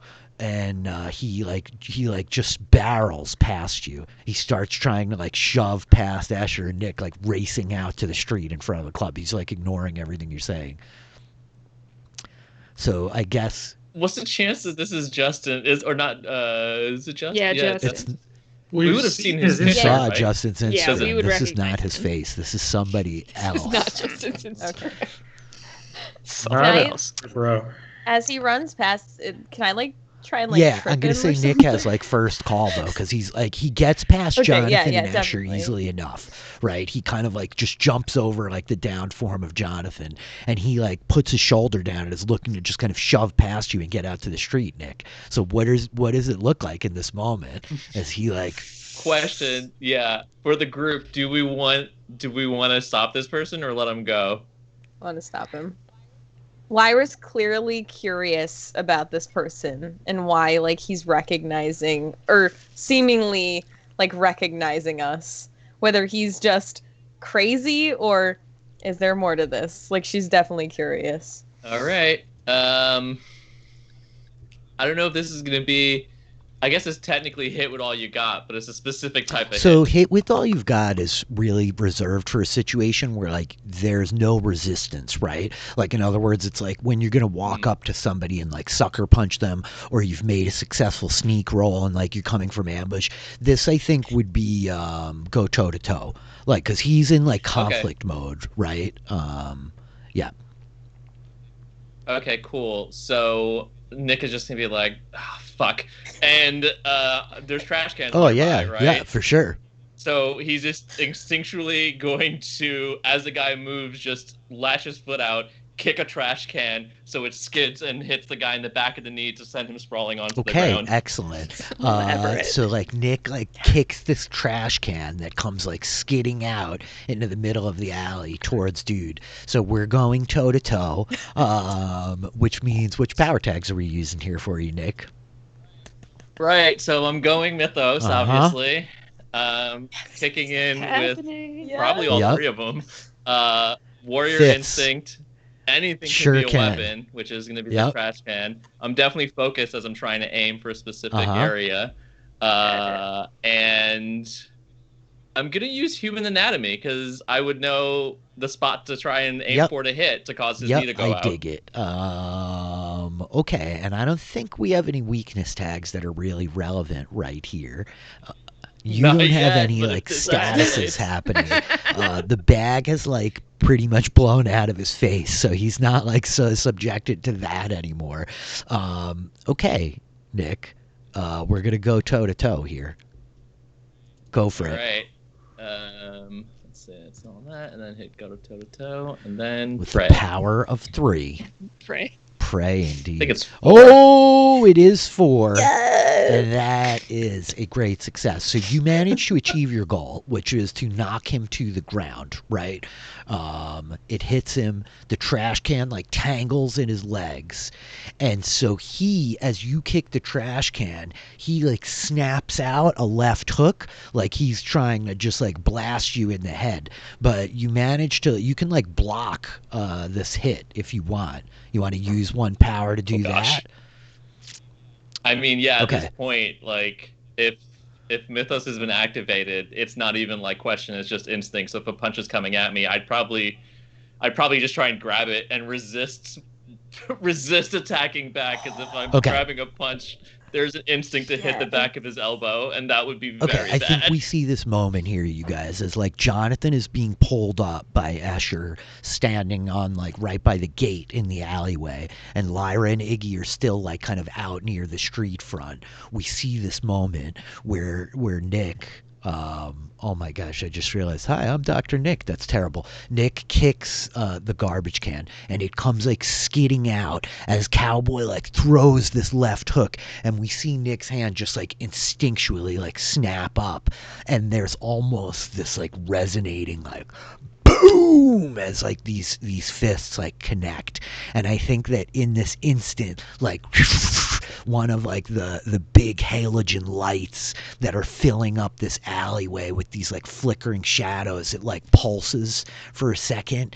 And I think there's like an instant where we see like the looming shadows of Nick and this cowboy up on the walls of this alley, but like they're gigantic, they are massive, and this cowboy's like hat almost look like a pair of horns, and the way like Nick's arms are like moving as fast as they are, like the shadow almost looks like there are many arms. And I think as like he blocks this punch, he stumbles to the ground and he's downed. And as he's laying there, he just looks right up at you, like right in the eyes, these yellow eyes glaring back at you, Nick, like it's too soon. What do you want? As I'm holding his hand, I'm just like resisting all energy to like not do anything else. And I'm just kind of like, we just wanted to get in the club. Please stop fighting. He like yanks his like hand back from underneath you, and he's like, "You've got me where you want me now." Who are Yeah. you? We don't even know who you are, man. We don't want you anywhere. We're just trying to go inside. Yeah. But Nick just also says, were you in the library? And I think like the eyes go like even wider, and he's like, "Maybe. What are you looking for everybody that was in the library?" I mean, kinda, but probably not the reason you're thinking for. And Something's Trying to happening to help. I us. think Dude. like as he like turns like looking into Lyra, and like you see this different kind of silhouette, like yeah, I think you like recognize that like he was there that day, Nick. You remember like kind of like walking past him in the back of the stacks while you were like looking for books that afternoon before the incident. Okay, great. This guy was there too. Clearly similar to us. Listen, dude, we're not coming after you, but I'm glad we found you. Somebody is coming after us. You've heard about what's been going on with the murders? What do you know about all that? The only thing we know is that it's people like us. People that were at the library. We're trying to find people to warn them. Do you know anybody else? And his face like screws up, and he's like pulling himself up to his feet at this point. Are you gonna let him get up, Nick? I Okay. will let him get up, He pulls him. but I definitely am on Yep, edge. you're all like tense, right? You As if- feel yeah. this. As I'm trying to push that down, but it's You a little feel difficult. this. Is anybody between like him and the exit of the I think alley? so, yeah. Like I imagine it's like kind of like Jonathan and Escher, and then Nick and him in the middle, and then Lyra and Iggy Mhm. like out by Okay. the street, right? Yeah. Yeah, as long as we've got some physical Yep, barrier and so between him He and gets escape. up and he's much taller. What'd you call me? He's much taller than Nick, right? These like yellow eyes like peering down at you, and he kind of like readjusts his hat a little bit on his head, and he's like glancing from like Jonathan and Escher there like back, and he's like, "I know we're not alone." And I think that we hear a voice from further back in the alley at this point. Lyndon, are you there? What? And you guys like turn, and there's the sight of like this woman, very sort of like kind of tall and thin, I guess just over 6 feet, very kind of like slender build, and she has this like cascade of like this really curly red hair falling down like behind her back, and she appears to be in like this very like nice looking dress, the like heels clacking. She has on like a short like coat kind of pulled about her, belt tied around her waist, and she stops like right at the gate, right next to you, Asher and Jonathan. And she's like, Lyndon, what's going on here? Who are these people? And he like kind of turns looking at you, Nick, and he's like, There's like an unspoken where I'm like trying to communicate. Is she like us? and I think he, Yeah, we're nobody. We just ran into Lyndon here in the alley. yeah, just trying to get in. I think the bouncers pushed them off. Maybe you want to help them out? And she's like, if they're nobody, why would I help them out? And he's like, I just want to get out of here, Anastasia. Just get them in. And she's like, all right. Are you sure you don't know them? And he turns, like, looking back at you, like, no. Just met him. No idea. And I think he turns and starts trying to, like, walk out towards the front of the street. Do you, like, let him go, Nick? I would let him pass, but try to whisper, just thanks, but be careful. There are people And I after think us. like he like turns looking back to you and just gives you one of these with the hat, you know. He gives you this kind of nod, and we see him like unfold the sunglasses and sort of slip them back on. And as he comes up to you at the end of the alley, Iggy and Lyra, he's like, you two have a good night. Nice hat. Avoid the docks. Oh, docks! I think you said avoid the docks, and I was like, what? Quack, quack, quack, quack. This game ends in a face-off against the Mighty Ducks mythos. Oh, Excellent. And so this woman, Anastasia, is just kind of like eyeing the group of you, and she's like, the bouncers didn't let you in? Oh, well, yeah.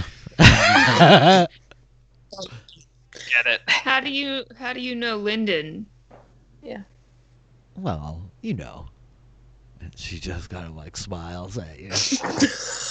Wow. do we? Oh, I do. Yeah. Guess there's a type Lyra for just looks at everyone. Jonathan and like shakes her. He seems to have a bit of a bullish personality, if you ask me. He's cracking me up. Quacking. Quacking indeed. Quacking indeed.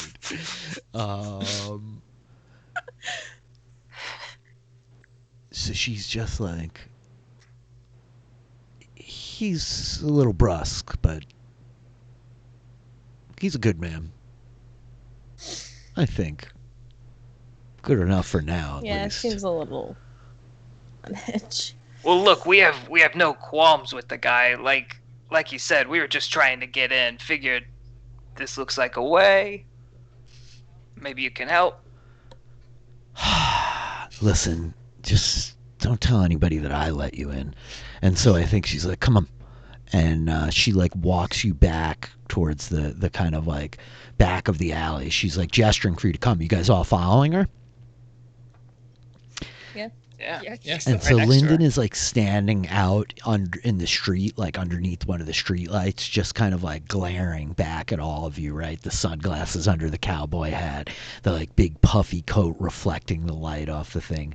And she like walks you back, and there's a like, you know, concrete kind of staircase leading up along the side of the building, the metal railing there. And we see like a dude leaned up out there. He's like smoking a cigarette by the back door, and he's like, I thought you just left, Anna. What's going on? And she's like, let these folks in.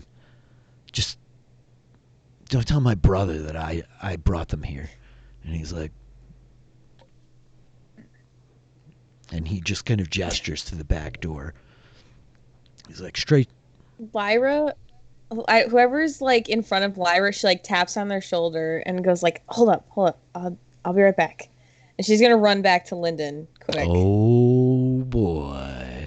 So as we see Lyra like trotting like kind of awkwardly in the shoes that she's not accustomed to, Yeah. right? Like pulling the coat around her. She's like, fuck these fucking shoes. And as you like step underneath the street light, Lyndon's standing there. I think we see him like physically take a step back away from you. Like, what? You got like a phone number? Fuck that. Oh, come on, man. I have questions.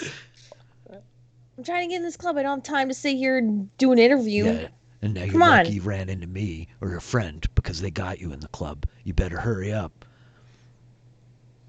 Come on, man. Work with me here. I'm trying to help you. It sounds to me like you're trying to convince Lyndon to like give Yeah. you the phone number. So what are you doing to try to convince him here?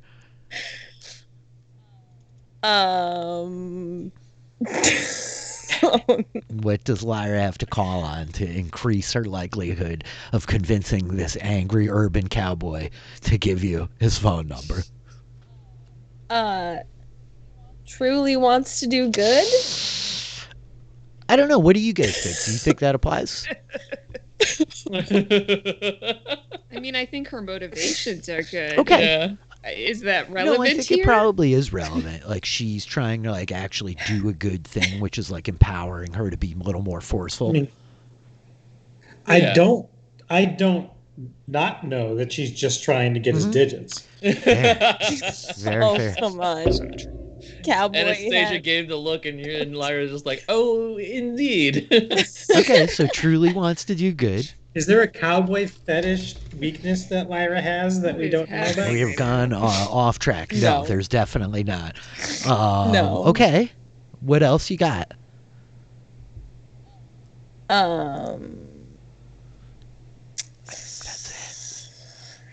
You know, I don't really know. I don't really think there's much else, honestly. I don't know if dark clothes help anything. Nope. I don't think they here. help this situation. No. Nope. Probably not heightened senses. Nope. I don't think that the heightened senses are going to like necessarily help you get to the end, which is convincing him, right? Yeah. Okay. Can I call on the library again? Because we have that in common. You know what? Oh, that's It is very interesting. Yes. Like, what do you say? Justify how you're calling on the library. Like, I say, listen, we were all there. Like, I'm trying to help. Like, just, you know that they're going after the people that were there that day. Like, we're trying to get us all together here, protect one another. Okay. Excellent. You can go ahead and use the library. Okay. I think that I'm going to hit you with the weakness tag, though, Okay. which is Eeyore. Ooh. Yeah.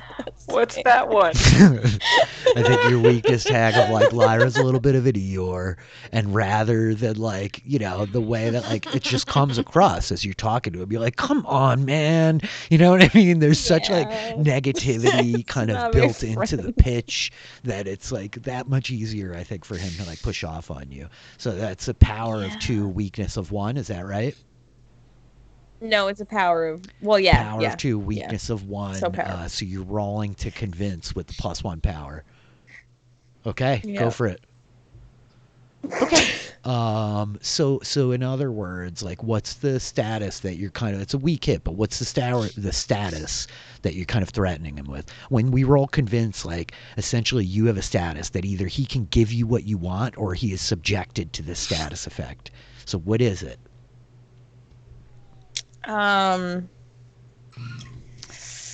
Like, the angle you're status coming from, that as I you're can- saying to him, is you're like, we're just trying to help. We're all in danger, right? So it might be something like afraid or like something like that, you know? Yeah. Yeah. Yeah. Afraid. That makes Okay. sense. So we'll say like you're threatening him with the status of sketched. Sketched. right? Distant Right? sketch. I mean, it's super sketched by you guys. Like, somebody's following you. Also, it's not us, like, okay. I think they, yeah. I think he's a dick, and he's just like, I can take care of myself. Just, you tell your friends, if I find you all sniffing on my heels like this again, it's not going to end with a couple of knocked down people in the alley. All right, dude, chill out. I'm just trying to help. I just want to know, I thought you were just trying to get into the club. dude. We are, and you did recognize the. Did you? God. Yeah, Do you know? I did freaking- recognize him, and you tell that doctor that he better stay the hell away from me, or he's going to be getting worked on in that hospital, not working on people. Don't Whoa. threaten And my at this friend. point, like, Anastasia's Shut up. heels come clacking up, right? As she comes walking up to the pair of you, and she's just like, Lyndon, is everything all right? And he's like, No, he's a dick. And Lyra walks away.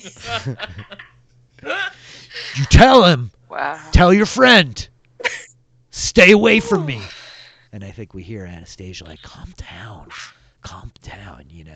as the pair of them part. And so the four of you are all kind of lingering at this back door as Lyra comes trotting back down the alley and hustles up the stairs. And this dude watching the door at the back, he's like, God, just keep your heads down. Don't get me in trouble for letting you in. Anastasia, I don't know who the hell you are to her, but she's doing you a real favor. I'm sure we won't cause any trouble. yeah. Yeah, we'll be fine. We appreciate it. You wouldn't happen to know a guy named Justin Tennick, right? Nah, man, sorry. Yeah, well, it was worth a shot. Good luck. If he's anybody, he'll be here. Hey, we made it. We're somebody. And so I think that with that, he's like, straight down the hall. He says, to the left, you can't miss it. And so as you guys are kind of walking down this hallway in the back, I think that the music, we hear the song kind of shift, and we hear the kind of the humming of the synth, and I think that the Eurythmics comes on, right? And it's straight up Sweet Dreams is playing Yeah, as the amazing. five of you are walking down this hall, and we hear the words, right? Everybody is looking for something, right? And you guys come striding out from this kind of back room. There's bathrooms over here. There were a couple of closed doors. There looked like there was a staircase leading up as you guys come out into this open dance floor, right? And the words are still kicking, right? Some of them want to use you, and there's all these faces around you. The lights are kind of flashing. We see the bar at the side. The place is packed, right? It's this jam club, yeah. Oh, I love this song. I mean, I love this song. Lyra is she's in full sensory overload mode. 100%. As soon as they walk in, her heightened senses and everything, she is just I need a drink. Yeah. Iggy scans the crowd and he's like, well, it doesn't look like he's here. Should we go? Some of them. We did all that to get in, and now you want to leave? I didn't do anything to get in. Yeah, so maybe it's your turn to do some of the work. I was going to, but Yeah, someone Iggy, got use in your front. professional, Hey, knowledge and man, stuff. I didn't want to. Iggy, could you find us some drinks? Uh-oh. He heads to the Iggy, we What just else? smash cut at Iggy standing at the bar, right? The music still playing. Some of them wanna be used by you.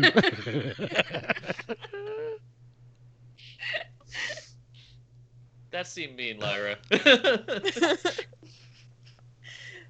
Yeah, unconscious. he'll keep I don't trying to get the bartender's attention, Oh but no. know. Oh. It's a nightmare. I can't just gets them. You may want to cut away from Mickey. I think he's going to be Okay. there a while. Aw. We see like, Lyra would go with him. all right, so Iggy. Like, she doesn't want to be in the middle of all It's these that moment people. of like Iggy is like shouldered into like this packed bar, like and Lyra like is standing awkwardly behind him. You know what I mean? The music's like thumping. There's people like moving everywhere, right? Jonathan, Escher, Nick, what are you guys doing?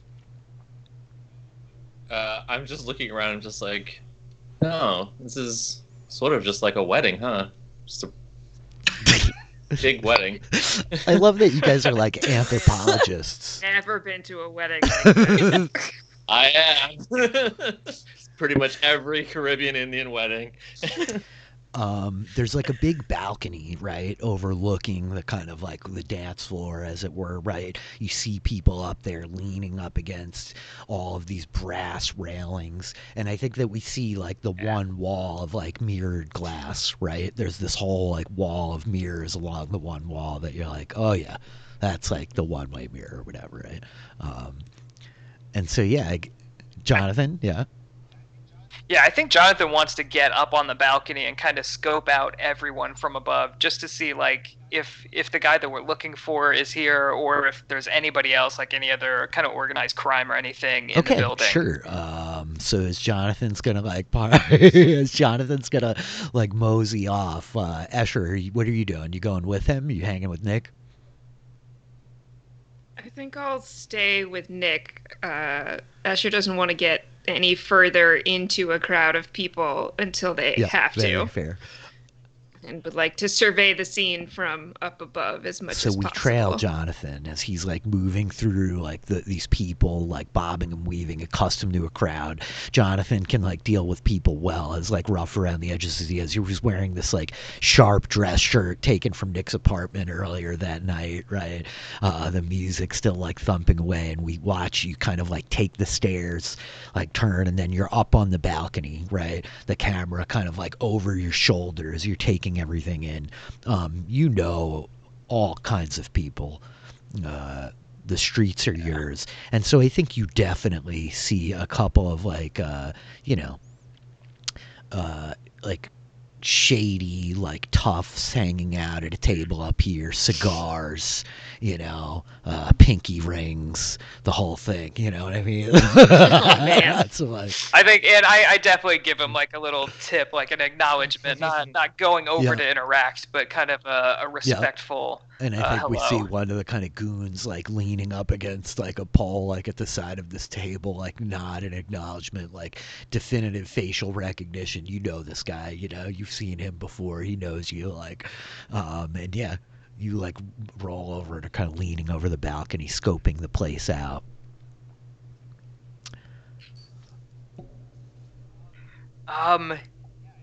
Yeah, I think. I mean, it's a. Knowing that there are other kind of shady people here makes me feel like, yeah, our dude's got to be here. I think I want to do. Can I do an investigate roll and see if I can like look a little deeper onto the floor? Sure. Absolutely. As you're trying to like assess the whole situation that's happening here, you're going to make an investigate roll. So what tags do we have here? I think I'm going to use like I own the streets again, kind of like with him, that same thing, these recognitions of like just looking at a crowd, being able to pick somebody out. And the same with cities organized crime, knowing like I know these criminals, I know like what to look for in a criminal, kind of like who's here to party versus who's here to do business. Sure. I think those are the big ones. Maybe snooping around again as well. Yeah, as much as this is less about the snooping part, but like, yeah, Such a funny. it really is. You're looking for the guy with the cufflinks? Yeah, I'm looking for the what is it? Build-A-Bro? Oh, you're looking for Build-A-Bro, Oh, that's Justin a different Tennant. guy. Yep. Different. Yeah. Oh, because he's not a criminal, No, is he? but like he's surrounded. I was going to ask No, that not too, necessarily, but he's like surrounded by criminals. Like this is clearly like he's seen enough just kind of walking through the place to ascertain like there's a lot of illegal shit happening in here, you know what I mean? There's like some wheeling and dealing happening at this table upstairs. Like clearly that cowboy guy, he didn't seem like so straight up. Like you gotta wonder. Oh, he seemed great.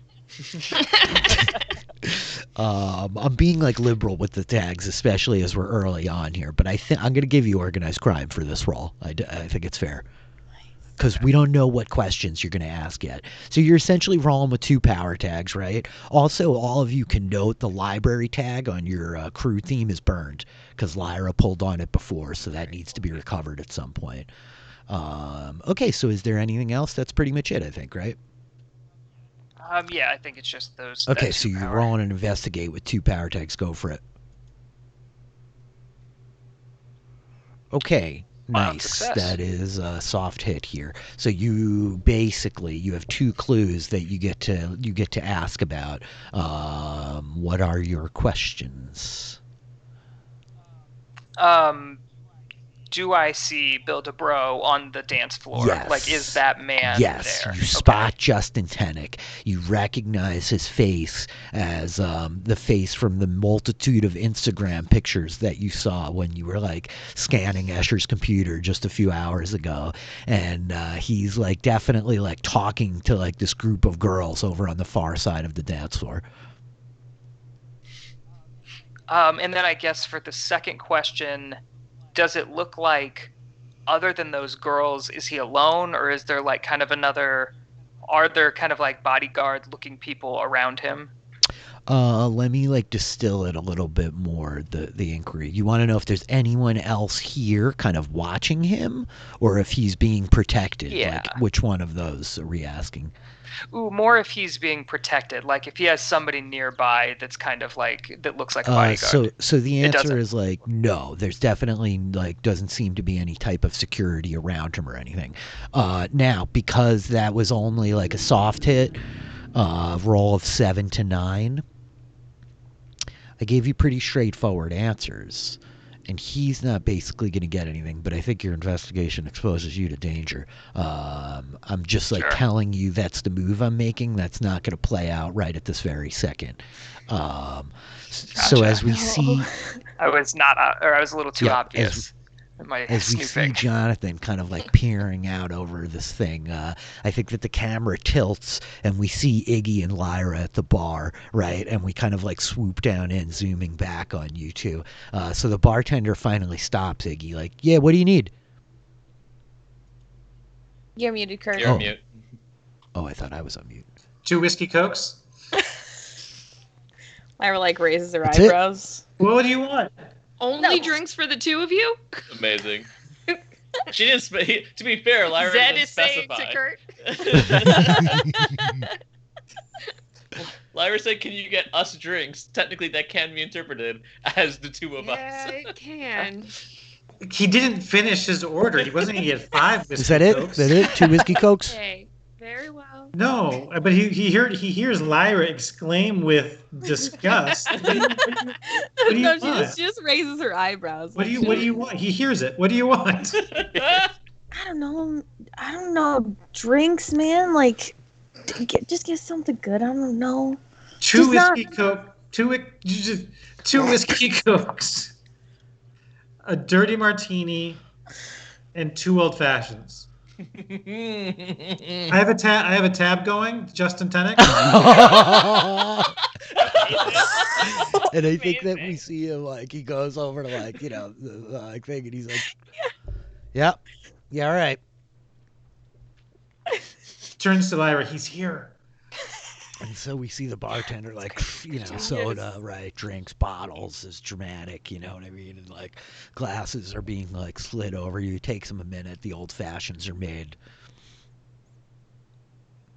I guess I could have gotten 5 beers. And he takes the 1 beer he still has out of his pocket, takes a swig from it, and puts it back. I think the bartender's like, "You're not supposed to bring that stuff in. Come on, come on." And so, yeah, we like look back to Nick and Escher as you guys are standing not that far from the bar. What's going on with you two?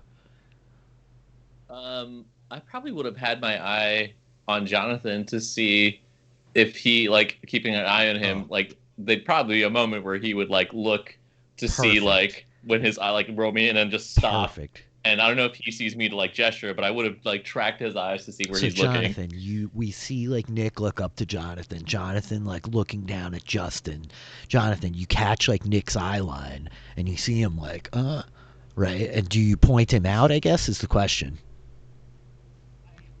I don't think I make it obvious with like my fingers, just more of a head nod Yeah. of like, yeah, So over as there. Jonathan like gives the gesture like that, I think that you feel like a hand on your shoulder. You know, I also forgot that you had that you were bruised before, and we should have subtracted 1 from your roll, but still the 7 would have been a success, so you're fine. So we feel this hand kind of close on your shoulder, and I think you hear a voice in your ear, Jonathan, like, Mr. Erastus would like to speak with you. Take a walk.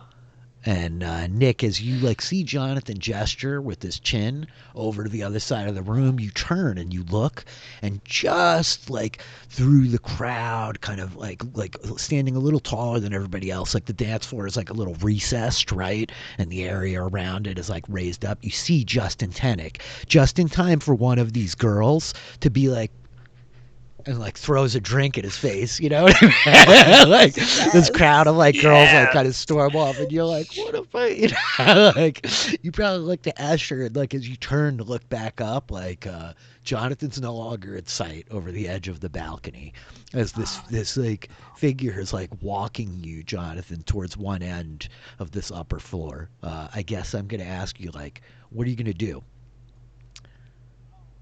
Oh, I think he's going calmly Okay. with him. This is I don't think this Jonathan's is the used first to being time he dragged has away. been kind of he's been roughed up several times, so this is just like, okay, yeah, I thought this could happen Yep. tonight. Yeah. Okay. And so I think that we see like this big imposing figure in like the gray suit kind of walking you up to this sort of like black door, the silver handle there, and like they knock on it like, Mr. Erastus, I got the photographer. And we hear a voice from inside like, yes, bring him in. And the door opens and light kind of pours out, and we cut back downstairs as like Iggy and Lyra, you have all your drinks. Nick, you've just like spotted Justin. Jonathan falling out of sight. Asher, you're standing there, and so the 4 of you all kind of regroup. Which drink does Iggy give me? Which drink? So what do you guys want? I've got 2 old fashions, 2 whiskey cokes, and a dirty martini. Such specific choices. Well, in the absence of being told what you get you, then yes. It wasn't a criticism. It was just an observation. And Escher will take one of the old fashions. Nick. Oh, go ahead.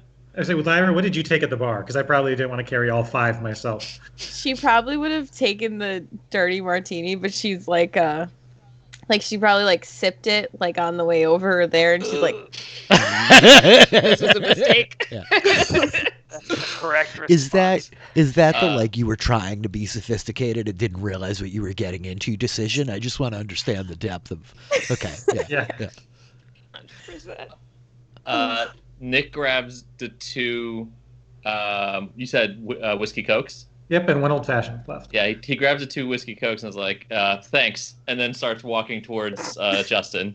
Good, that's perfect. And Iggy clinks glasses with Escher and says, "Cheers, drink buddies." Cheers. oh. Escher's in a mildly better mood now that they have a drink Oh in yeah. their hand. The alcohol's flowing now.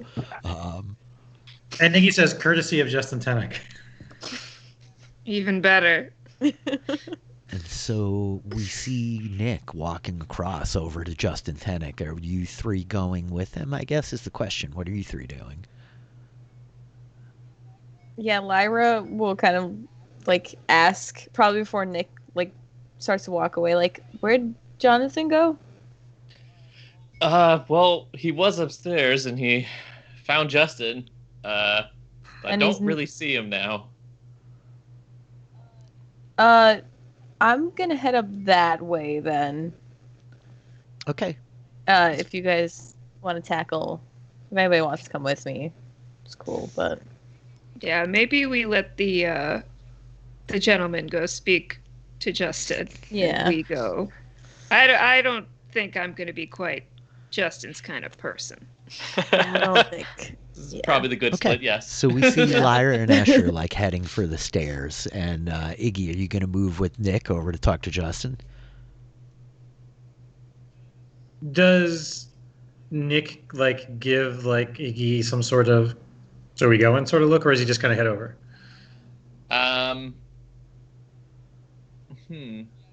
Yeah, he would nod to just do the like, come on. Iggy goes into wingman mode. So following just behind. She's surprisingly good at it. He is the ultimate wingman, just behind Nick.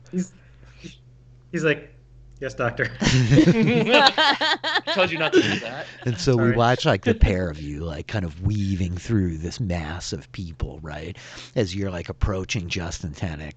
And I think that the camera like pans away from you as you're like walking up to Justin, and we see Lyra and Escher like ascend the stairs like of this balcony, and the pair of you both like look and like then you're both looking in the opposite directions, and like you don't see Nick anywhere, but I think that the camera like zooms away from the pair of you just in time to see like the door close, and we hear like the deadbolts slap closed from the inside as Jonathan, Boy. you're like standing in this office, okay? There, it's like these like immaculate white walls. There's this marble topped, like it's kind of like very ostentatious and gaudy. There's all these kind of carved like posts and pillars underneath like this drink server on the side of the room. There's a big kind of table in the center of the room that almost is like a dining room table that has been overdone a little bit too much. It's got like kind of gold paint and like filigree on the back of the seats and stuff.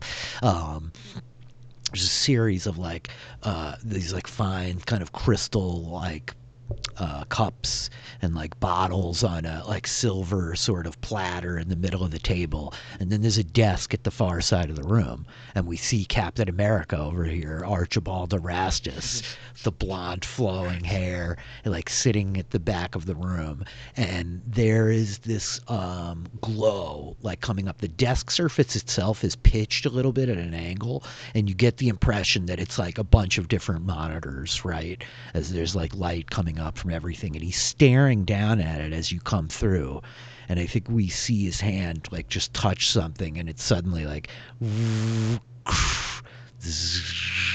this whole kind of like roll top kind of closes over it, and he leans back in this sort of opulent leather chair. It's got all the like brass gold tacks around the edges, and he's like, Mr. Jonathan Keeley.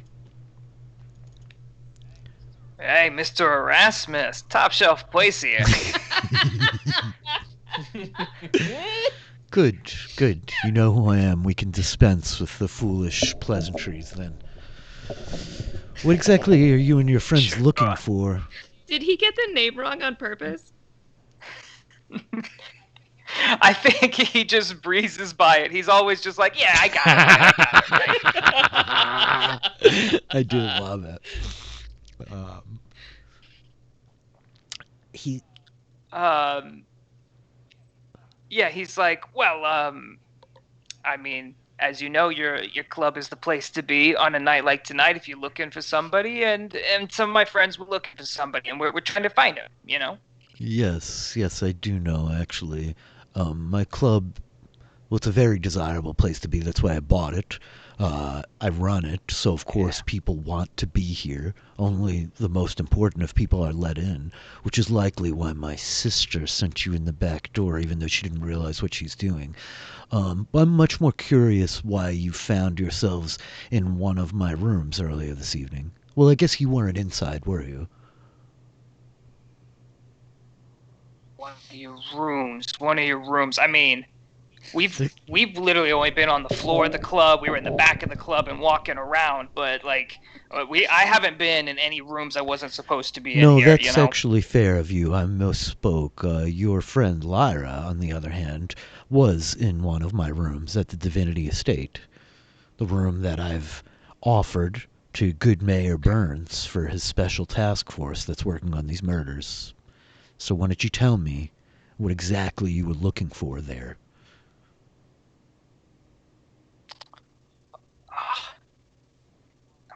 We're looking for stuff, you know. He's I think he gets a little nervous, but he's like, "Look, we're on to something a little. Can't talk about. Don't want to tell you, just in case. I don't want to get the police to breathe down your neck. All right, I'm not bringing something to you. We're just trying to take care of it on our own. That's why. I mean, we didn't want to get your sister into trouble, leaning on her to get in the back way, you know. But we're just trying to handle something undercover a little My bit." sister gets herself in plenty of trouble without your help, believe me. That idiot. I can't believe she left with him. Nevertheless, I'm not sure what kind of impression you've gathered, though I understand that you were approached by the task force tonight, the library. Oh, the suits guys, yeah, did not like them. What's your take on them? Incredible. Were they pushy? Did they get violent with you, aggressive? Oh, they got shouty, but I mean, look, we got one of our friends shouts right back. So we handle it. I think he's like, well, you should know. I let it slide this time, but tell your friend Lyra that if she steps foot in one of my properties without permission again, it's going to end very badly for her. You at least had enough discretion to stay outside the windows and just peek through, which in and of itself is not a very attractive characteristic, but I'll let it slide. But I mean, sure, you know, like birds and drones, all sorts of things can look in windows. It's not really breaking the law. No, it's not. You know a good deal about the law, don't you? I mean, and look, while I'm up here and while we're talking about things that may or may not be by the law, we are a group, you know, that kind of operates without the law. I don't know if there's ever anything you need. Oh, there is. A man in my position needs things all the time, and it takes all types of different people to get them, doesn't it? Oh, that is Are true. you offering me a favor, then? Absolutely. Look, and I just hand him my card, which I think is just my name and phone number written. It's not fancy. It's like a literal like index card with the lines, right? Yeah, just and I'm like, look, just call me if you need anything. Text me, I'll be there. No I think questions his asked. face like contorts in a little actual pain as he like looks at it like, we're going to need to do something about this. All right. I'll hang on to this. Do you have any questions for me? I'm sure you do. We can dispense with the bullshit.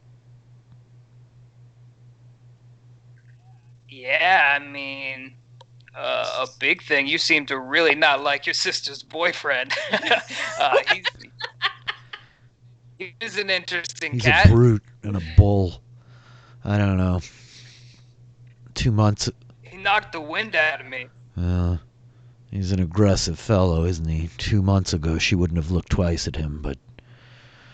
Well, here she is, running off with the likes of him. 2 months ago?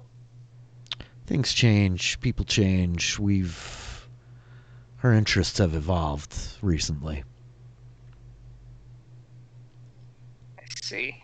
I think, I myself feel like I'm changing a bit recently, you know? About that. That's exactly what I want to know. And I think we see him like lean forward on the table, and the scene cuts downstairs to Nick and Iggy. Yeah. The pair of you come walking up, and we see this dude. Justin is like wiping his face, you know. There's like cosmopolitan stain all over his like white dress shirt, you know. He's looking down at it, and I think we just hear him muttering like, Oh shit, man. As like the two of you come like walking up, and he looks up at you guys like, hey. Hey, oh man, bro, that really sucks. As I hand over a drink, Is this for me? One of the whiskey. Oh, I love whiskey cokes. Yeah. Yeah, I figured as much. Seemed like the type, right? Hell yeah! Cokes. Cheers, man. Fucking Cheers! And I clink the glass girls, with am I him. right? Clink. And then he like looks at you. And he, like, Oh. Totally. They're really just the worst in these situations. Can't live with them. Can't live without them. Right? You know what I mean, man? Huh? Right.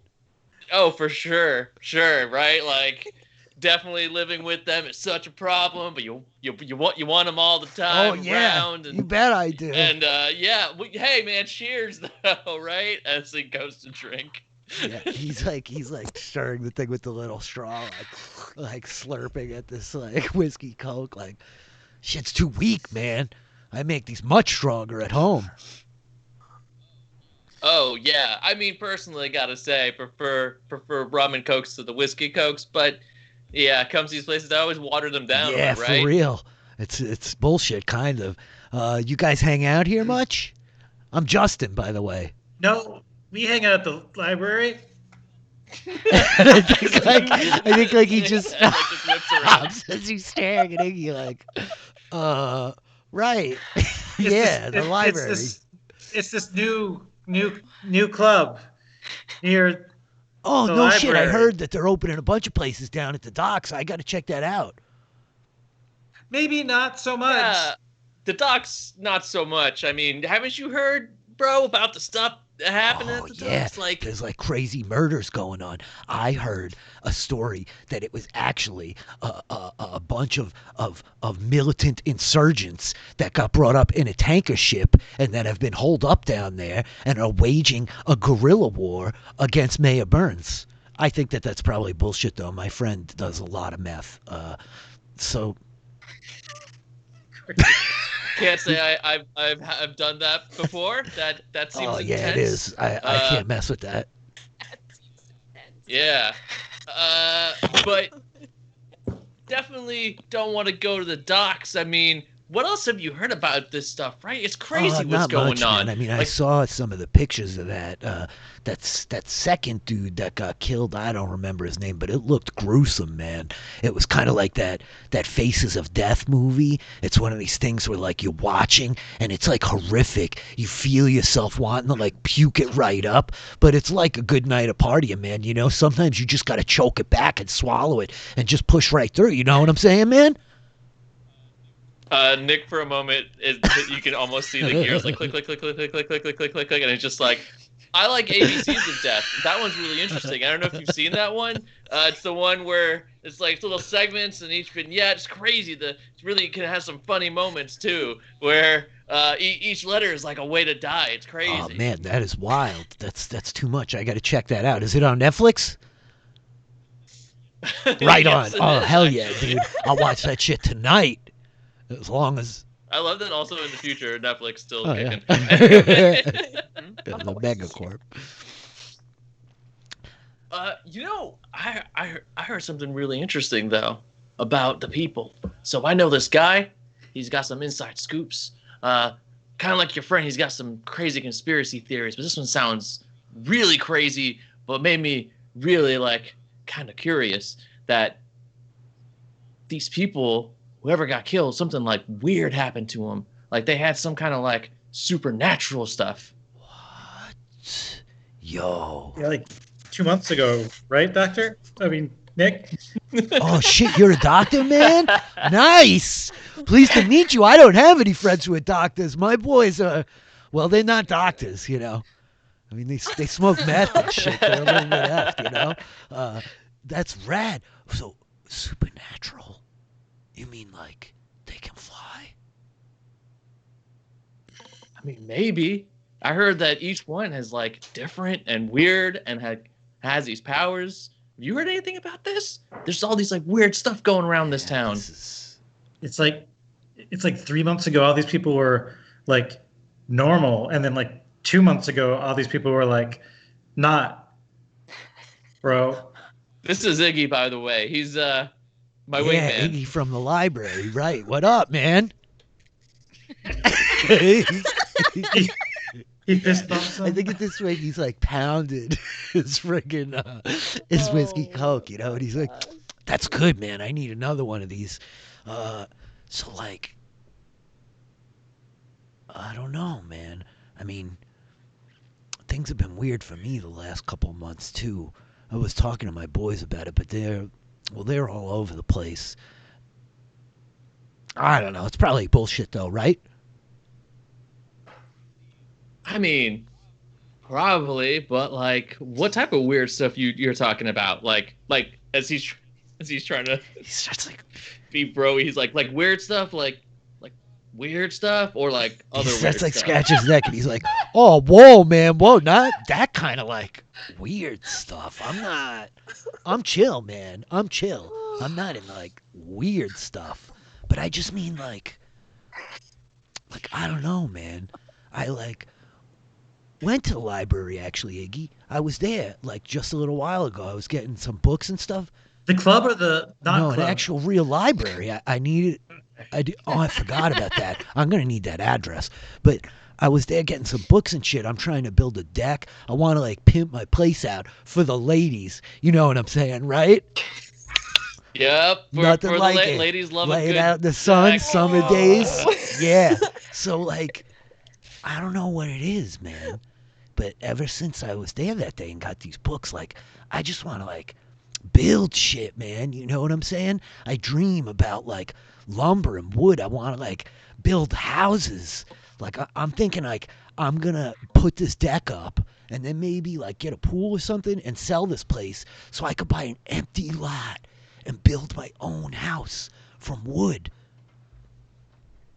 Did he's like, is he inhabited by the spirit of the property bros? Builder. Hope it's like Bob the Builder, yeah. Yeah. Builder for sure. Oh, Nick is actually for a moment just like, I mean, that's actually pretty cool, man. Like chasing after something you're passionate about and like just going for it. I guess. Pretty building awesome. Dad was a bricklayer. building a log cabin, huh? No, That's your not thing. logs, man. I'm talking like a nice modern house and shit. But like, I got a bunch of tools now and stuff, and like, I just think about it all the time. I like dream about building stuff, and then I wake up in the morning and I think about building stuff. I used to always just think about girls, and I still think about them a lot too. But I think about like building stuff, man, from wood, you know, like a house and like a fence and all that. My dad was a bricklayer, and I always thought like, man, that's so fucking lame. I'm gonna. Oh, what do you think of straw? I don't know, dude. I'm not a farmer. What are you talking about? Iggy's bad at this game. Like Nick's just like, I mean, you could have asked if he had brothers, right? Like, Yeah, anyway. no. How do you feel about bacon? Oh no, I don't eat that shit, man. It's not kosher, you know. What? You are an interesting fellow. Yeah, you Justin. too, Doc. You know, thanks. You should chase that dream. You should go for it. Like, get out of here. Like, leave the city. Go out and find a field. Build your passion and like chase the dreams that's in your heart, bro. That's Oh, honestly, like How sturdy is your house? that's the weirdest Or thing, you know. what you build. When How I, like- sturdy is what you build? I'm not I letting make this like go. pretty decent money, man. And when I bought it, I thought like this place is rad. But now, like, it's really shit. All the studs are off center. There's some sag in the floor. Whoever put this thing together, like, they really fucked it up. When I go to do my laundry in the basement now, I just like look up at the floor joists and I'm like, this is a total mess, man. I could do such a better job. It's weird, right? I figure I don't know. My dad probably taught me when I was a kid. I just never thought about it much until now, but I don't know. Yo, I need to go get another drink. Yeah, I mean, what about what we said, right? Don't you think that's a good idea, though? Not what he said. That What's that? Party down at the library club? No, the chasing your dreams, dreams, man. I dig that. But like honestly, man, like I don't know. I've thought about leaving the city before, but like I never really seem to be able to pull the trigger. I don't know. It's almost like there is nothing else besides here, you know? Like what would my life be if I weren't here, man? And I think, and now you're hitting like Nick's own existential dread. I think like the camera lingers on Nick's face as he's like, ah. And like the scene cuts again. And we see Lyra and Asher as they've like ascended the stairs and are on this balcony. Also, I want to say Lyra, like on her way up the stairs, like she's having a rough go. Like she's really having a hard time like getting up the stairs. She's definitely like spilled her martini a little bit and like has grabbed the Escher's like shoulder to like try it, and then she's like, "Oh, I'm sorry." And then she just like tries to make it up. It's terrible. I think Escher is like, no, I get it. Heels are rough. I don't wear these things ever. Yeah, me neither. They suck. I don't know why I decided to put on this shit. It didn't even make a difference in the end anyway. We're still getting freaking pushed to the side. I should have just stayed in my regular clothes. I don't know why I did this to myself. No, you look great. You look great. It's probably my fault. You know. No, I didn't want to change. No. You at least you like tried, you know, like you walked right up to that guy. He's just a total dick, so it's not your fault. Well, we're here, and we should probably try and find Jonathan. Yeah, I don't know where Jonathan is.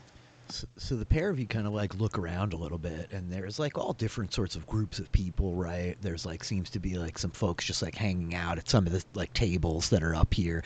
You see a couple of these really like well dressed, like older dudes. This very like, you know, like male-centric posse kind of like nestled around this one table over here of these kind of more rotund individuals, you know, with like a couple of real like their own kind of like thugs, like giving the like get fucked face to like anybody that even stares at them sitting there, you know.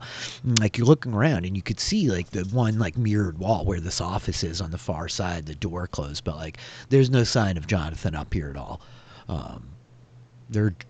Is there any other way to get back downstairs other than the way? Great question. There is like another staircase kind of like on the opposite side of the diagonal, right? If you're at like one corner of the square, there's like the stairs on the other end. And from where we are, can we see Nick and Iggy talking to Justin? Yeah, I think as you guys look down, like, right, it's right at the beat as, like, Justin's, like, taking the drink and he's getting all, like, animated, you know, and all, like, whatever. And Nick's like, yeah, you know. Okay, so we can tell that Jonathan didn't go down the other set of stairs and join them I think over so, there. yes. Yeah.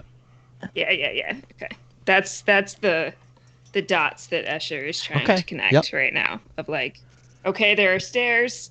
He didn't go down those stairs because there's our other friends and Jonathan's not there. Okay. Can I do I have two things. Can I do a flashback? Oh, flashback. To right before Lyra and Escher depart from Nick and Iggy. Okay. And right before they walk away, Lyra like grabs Iggy and like says to him like, ask what book he was reading at the library, and like then that's it. And then like it fades again. Well, so check it out. Where they walk away. Okay, that's fine. If you want to like go into more detail than that, you can. But that's it. You're just like trying. No, yeah, it's just a quick like Lyra like is like, yo, do this, and then like that's it. Okay. Yeah. So Iggy, like, there was this beat. What exactly did you ask him again? Ask Justin what book he was reading that night. So, dude, the on the like Amazing. low down, cool. I like being at the library too. What uh, that whole deck building thing sounds really interesting. Like, what book were you looking at to help guide you in that? Because I might want to check that out because I've been getting into Oh, woodworking. no shit, man. That's awesome. We should totally like hook up and like build something. Well, yeah, but the what book were you looking at? Uh, I've got a library it was card. called. He's like, What a brag. wait, is that for the club? Do you have to have like a card to get in there? I think it's like a cross promotion. Oh, wild. Anyway, yeah, the book. It was called. Oh shit, what was it called? I think it was called Decks, Benches, and Tables by some dude named Bob Villa. Wow, what a throwback. Oof. You want a copy, Incredible. man? I have a library Oh, card. right. We It's just talked cool. about that shit, the drinks, man. You know what I'm saying? So the house you want to build, would you describe it as old? No, I mean, I would describe it as No, brand new. I mean, I haven't even built it yet, brand. so I'm not sure. But I could see it in my Why mind, would you man. build an old house? I could see it. It'd Wow. be like so strong. Imagine like I'm talking about a house where like if one of those hurricanes blew through, like every house in the neighborhood could go down, but this one would hold up. You know what I'm saying? How- Yes, and it would protect you from woodland creatures, Yeah, I well, assume, as well. I mean, there's not many woodland creatures fucking running around. We live in a city, dude. I mean, are you not from around here? Yeah, but you never know. I Uh, guess. Yeah. Yes. I think that the scene like cuts back to like Asher and You Lyra. did it, Kurt. You Yeah. won the game. I think the scene cuts back to Asher and Lyra like standing upstairs on the balcony, right? Okay. What was the other thing you wanted to Yes, do? so my second thing, Lyra looks to Escher and is like, I don't know if you want to like ask somebody about Jonathan, but I'm gonna go sneak around for a minute, I think. See what I can see. Okay. I'll be right back. Okay. So yeah, Lyra's gonna try and go. I don't know if there's like a There is. bathroom Yep. up here or Yep. something. Okay. So she's gonna go into the bathroom. Is there anybody Yeah, in there? absolutely. I think you like step into like the bathroom, right? The door swings open and there's like a couple of ladies. I'm presuming you're going to the ladies' room, right? Yeah. So there's like a couple of ladies like leaned over like near like the counter, right? One of the sinks is like running, like one of them is like fixing their makeup, and a couple of them like and they like turn up looking at you like, "Oh, hey. Yeah." Lyra's like, don't worry about it. It's fine. Oh, shoot. And they like go back to like talking and kind of very quickly like Yeah. they kind of assemble and like leave as you go into like one of the stalls or something like this, I imagine it. Yeah, she'll like make her way, but if they Mhm. leave, she just stays out and she's gonna go invisible. So I think that we see like the image of like Lyra's like silhouette from behind, her face reflected in the mirror looking back at us, right? And we just see like the whole image kind of like fade, right? The picture of you in the mirror vanishing, the silhouette vanishing, and then the door like just opens and closes, right? Yeah, so I think I'm going to try and sneak Mhm. around and using like try and use my incorporealness to like peek through the different like doors. Okay. Okay, so we'll have you make the sneak around roll first to like move through Yep. this super crowded place. What are you using to sneak Yes. around? Invisibility. What's the lighting like in here? It's pretty like flashy, strobe lighty. Like I'm gonna say it's not fully darkness. Like I mean it's a dark evening Okay. club, but like Okay. So, incorporeal. Can Can I use my heightened senses? So I think you're sneaking around to make an investigate roll is kind of what it feels like, right? So I think the heightened senses we save for like the That's second roll, right? Yep, stealth. totally works. Yeah, I think that's probably Okay, got it. That's 3 power tags. I don't. Oh, I have to give you sensory overload, I think. Yeah, definitely. Mm-hmm. Okay. Okay, so Yeah. you're rolling with three power tags, 1 weakness tag. That's a power of 2 for a sneak around. Go for it. Oh, 8. Okay, that's a soft hit. Where are you trying to go? This is the question. I'm just trying to stay get to these like rooms up here or wherever. Like I didn't see Jonathan anywhere. I'm checking where maybe he will be. So that's where I'm trying He to must get be to. behind Okay, closed I got doors. it. This Yeah. is what happens here. Let me just pause for a second and check. Escher, what are you doing as this is occurring? Trying to remain inconspicuous. And I think surveying to see if there's like, it doesn't sound like it, but surveying like this upper area to see if there's anybody around who doesn't look like a total jackass.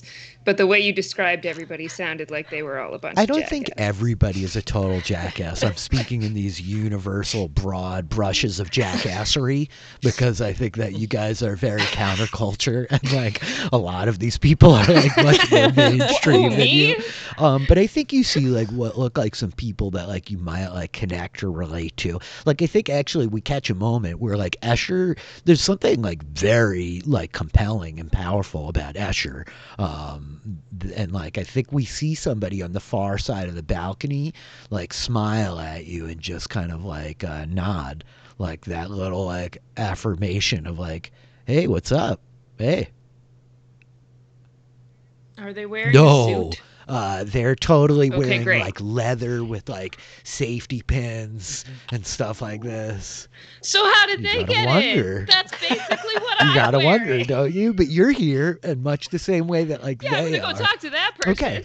So we see you like kind of striding around the edge of the balcony, and as they see you coming, I think we see them like kind of lean off the like rail and start walking over to you. They have like a beer in their hand, and they pause as like you come walking up, and they're like, "Hey, Hey, I'm looking for my. How long have you been up here? all night, really?" So maybe you saw my friend, and Escher's gonna give a description of Jonathan. "Oh yeah, I saw him." Do you know where he went? And I think like very like surreptitiously, like the eyes move without the head moving, like the eyes like glance to the wall mirror, like I wouldn't make it too obvious, but one of the thugs pulled him into the office, the manager. Fuck. Yeah. Are you guys in some shit? Kind of seems like we might be. Do you know anything about? Do you come here often? Honestly, more often than I want to admit to you right now. I'm feeling a little self-conscious about it now that you asked, but like, yeah, How do you get in dressed like that? They wouldn't let me in the front door. I know a guy who knows a guy, you know? It's one of those kind of deals. Yeah, I know a woman who knows a guy, apparently. Yeah, I mean, fuck these people. They're so fucking stuck up with their suits and their shiny shoes and the whole bullshit. It's like, it's a lot. What do you know about that Erastus guy? Oh, you best be careful asking too many questions about him in here. And I think with that, Yeah, well, I'm not gonna ask just anybody, but like you seem cool. well, you're even smarter than I thought you were. And I think that the scene like cuts again quickly back into the office where like Erastus is leaning forward at the table towards Jonathan, like that's exactly what I want to know. And meanwhile, Lyra, you have like gone insubstantial and wraith like, your vision of the world, your senses heightened, but like vibrating almost through this gray haze as you're perceiving everything around you, moving past everyone around you, unseen, unheard. And I think you like approach the door and like you slide through it, and yeah, ultimately,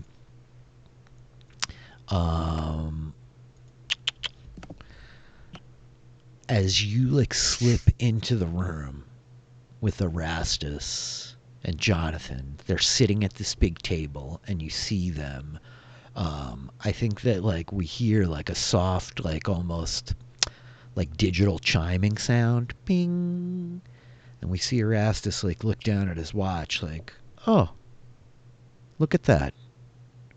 And he just kind of like looks up past you. He leans back in the chair away from you, Jonathan, his attention shifting entirely. And he just kind of like casually looks through the room, and he's like, I can't see you, but I know you're here. You might as well take a seat with your friend. Unless you really want this to escalate. You hear like a big sigh from like near the door, and like kind of not stomping, but like obvious footsteps, frustrated footsteps. In And, your like, high heels. Yeah, yes, like clunky. Maybe you're like a little trip, like stumble. And there's like a clear like impression in the chair next to Jonathan, and she comes invisible with her arms And crossed. Jonathan, the last thing you had said is like you were asking about supernatural things, right? Like, Yeah. And so I think that he like looks over at the empty chair with Lyra in it, and he's like, well, that seems very supernatural, doesn't it? Yeah, you got me on that one. He looks at you like, and you, flying through the night sky with those red eyes, leaving your trails of dust. You two are interesting. Why, thank you. Interesting coming from a man named Archibald Erastus. Oh, yeah. I didn't entirely like it, but what can you do? Parents do like to torment their children before they're even born, aren't they? It served me well, though. Looks like it, I mean. Lyra does sort of like fade back in, like she We'll comes see, like, invisible. almost like the pixelated, like, kind of construction of, like, Lyra, right? This almost, like mist itself kind of, like, weaving back into her form. And so he's leaned back in the chair, and he's like, well, I was just telling your friend Jonathan here that you overstepped quite drastically. If you try this little trick again, coming into one of my properties, you should know that, like this room, I will find you. I may not find you in the moment, but I will find you. These, well, abilities that you two have developed recently, they're not foolproof. You shouldn't overlook that. I don't know if Jonathan told you, but the way that your secret agents approached us was super sketchy, and it would have been cool if like maybe you or like, you know, an email, you know, something, some sort of, you know, normal like, hey, you know, just curious about this thing, not like guys sneaking around following us. Did you organize these They're people? not my secret agents, Miss Barlow. They are task force No, right, sorry. The special task appointed force. by the mayor. I am merely accommodating the mayor with an operations center for them to work out of. I own a lot of properties, a lot of buildings, and as such I am blessed to have space for such an organization to operate from. Yeah. They don't work for me. They work for your city leadership. Yeah, but you're Mr. Moneybanks. Actually, I'm Mr. Erastus, and while it is an imperfect name, I do prefer to be addressed properly, if that's not too much to ask from you. It's a little bit much. Is it? Mind if I take my She- shoes he's- off? Lyra like kicks her shoes off. And I think at this, Jonathan gets up. He's like, "Look, sir, we don't mean to impose. What my friend over here is just saying is, remember the one I was telling you about earlier, the feisty one who got in the face of the agents? That's this one. Like we're just not into those agents getting in our business, you know." Well, that, Jonathan, I would take up with the mayor or the agents themselves. And for your reference, Miss Barlow, I appreciate that you might prefer a different approach, but I'll just remind you that I actually would be fully within my power to have those agents kick your door down, ransack that little gymnasium that you've been couch surfing on, and have you handcuffed and thrown in a cell for breaking and entering, not once, but twice, in my personal and private properties this evening alone.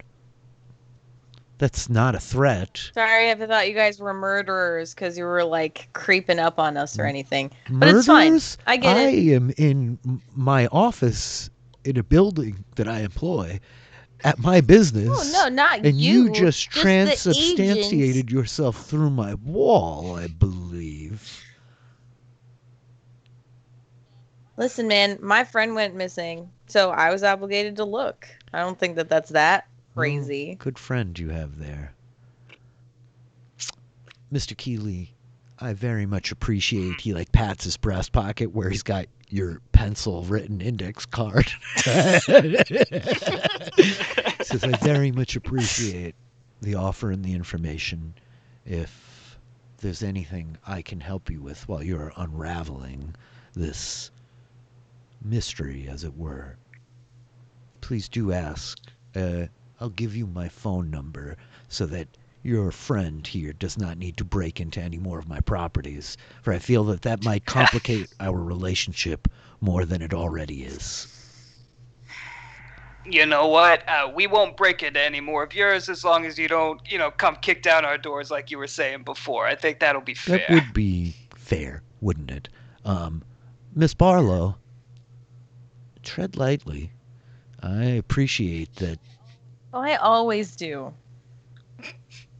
Except when you're Mr. Erastus. There you go. You got it perfectly right that Nice time. club, by the way. Little ostentatious, but it's fine. What's the purpose of wealth if not to wash yourself in the decadent trappings of Oh, it? lots of other things. Lots of them. Tell that to my sister. Well, can we leave now? Actually, Maybe, yes, yeah. I was about to have you dragged out forcibly if you didn't volunteer. So enjoy your evening. If you have any more trouble in my club, don't bother me with it. Good luck. Sure. You don't like me very much, do you? He says to you. What do you think? Oh, no, I'm quite certain about it. That's why I'm asking. I just want to make sure my instincts are still as sharp as they were in my younger days. Oh, so sharp. Like a razor. And I think Jonathan starts dragging her out, just yelling like, "It's been a long night. We're so, And so I think it's as so we see late." Jonathan like pulling so Lyra out the late. door, Lyra's like got her shoes in one hand, the Yeah, bouncer yeah. like closing the door. The scene like cuts back and we see Escher with this figure like standing across from the balcony, and I think that they have on this like purple like shirt that's got kind of like vertical stripes on or horizontal stripes underneath like the leather jacket, and they're just like this Erastus. I don't know, he's got money everywhere, all over the place. I don't really know what the hell to think about it, but his sister's, well, she's a pretty cool lady, a bit of a philanthropist from what I understand. Interesting. That's good to know. What'd you say your name was? What did I didn't. I didn't either. I'm kind of nervous about that kind of thing, so I figured if I asked you first that we might be able to get a gauge and maybe get on a level. It's cool if you don't want to, I understand. No, you seem cool. Yeah, sure. My name's Escher. I'm Charlie. People call me Chuck sometimes. I like Charlie. Thanks. I think I do too. And so I think they kind of like shake your hand a little awkwardly, and they're just like, yeah, I honestly I don't know why I keep coming back here so much, but like I like watching people. It's really they're interesting. They're more interesting than all that shit on TV, at least. Yeah, but are these rich people interesting? Are you rich people? I am not rich people. I came in the back door. Me too. That's not I a think metaphor. that Charlie's like, me too. That's the thing. Like every night, there's all these people, and I think they gesture to like some of the girls from the bathroom when Lyra went in, and then there's those people, and they gesture to like the crew of like mafiosos at the table on the other side of the room, and then there's like us people, and it's so fucking wild to see how they all bounce off each other, the posturing and the preening. It's like those birds in like South America that do the crazy dances. Like it's all bullshit and bravado, right? We're all just trying to impress somebody, but who?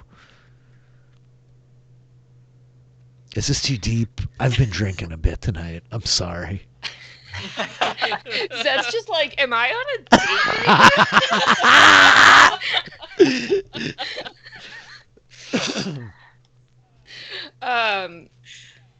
Yeah, Escher would like to get this person's number to keep in contact, but they like feel very anxious about asking. Okay. And I think that like we saw how awkward giving numbers or giving names was. I think that like as like the tension of that like desire and fear is like kind of like coming to a crescendo in Escher. I think Charlie's like, oh shit, it's your friend. And how did she get in there? And like Escher turns and looks across the balcony, and you see Jonathan and Lyra, like Jonathan like half dragging Lyra who's carrying the shoes, and the bouncer kind of like interceding between them and the door, right? And I think you hear Charlie like, hey, it was good to meet you, Escher. I'll see you around. Yeah, they're gonna ask. Could I it seems like maybe you know stuff. Are you That's the best pickup line. I love that. I think you like turn and look back, and Charlie's like taking a couple of steps away, kind of like presuming that you want to get back to your people and are just like burning time with them. And as you say this, they like turn and stop looking back at you, and I think they like smile at you, like this big, like wide, like smile of like. I really feel like awkward, but also like, oh my gosh, like, are you like being nice to me really right now? You know what I mean? Like, it's like, I mean, some stuff. Do you want to stay in touch? I think that like they just kind of nod and they're like, I think they like grab like a cocktail napkin real quick, and like we see him like fumbling What year around. is it? Escher pulls out their phone and puts Charlie Right. in. And I think they're like The scribbling, phone. and they go to like hand, and then they see the phone, and are like, well, I mean, I could just tell it to you too. I thought this might be like, I don't know, cool or something, you know? It's very retro. I'll keep it in my pocket forever. Old soul. And so I think that like Charlie gives you the number as like Lyra and Jonathan are coming. Lyra and Jonathan, you note Escher like talking to this kind of like leather coated, purple shirted individual on the other side of the balcony. And meanwhile, as like the camera like kind of moves between the two of you, looks down in on the dance floor, and we drop in tight on Nick and Iggy, and Justin's like, yeah, man, I'm gonna really need that drink. So like, what's up? I just chug. Oh well, if you had, I was gonna just chug mine and be like, "That's a great idea. Let's get to the bar," and like let him move forward, and then have Iggy and I like keep an eye on him. But then I can turn to Iggy to be like, What the fuck? Iggy reaches into his pocket. He pulls out the printout that they had from the library. We had a list. Did we have a listing of books? You did, I think. Or I can't recall. I think you did not have the listing of books. You just knew what people took books out that day, and you confirmed the book by the Instagram pictures, I think. Damn. Damn. So at the time, are there people that are any other people that are like within a minute or two of Justin because we have the times that they checked out books? No, probably not. I think that there's like a solid 10 minutes, 20 minutes till the next checkout. Iggy will say to Nick, he is totally the second little pig. He builds stuff out of wood. It has to be windproof. He doesn't like wild animals. Didn't he say that he was reading a book by Bob Vila? Yeah, because Bob Vila does woodworking. That's all. He would have gotten it afterwards, though. The woodworking came after the event. Or unless it inspired it or guided what happened. All I'm saying is we need to find out if anybody else on this list was interested in books about bricklaying. Okay, that's a solid theory that we could go with. But for now, I need to keep broing out with this guy so we can keep it in our sights.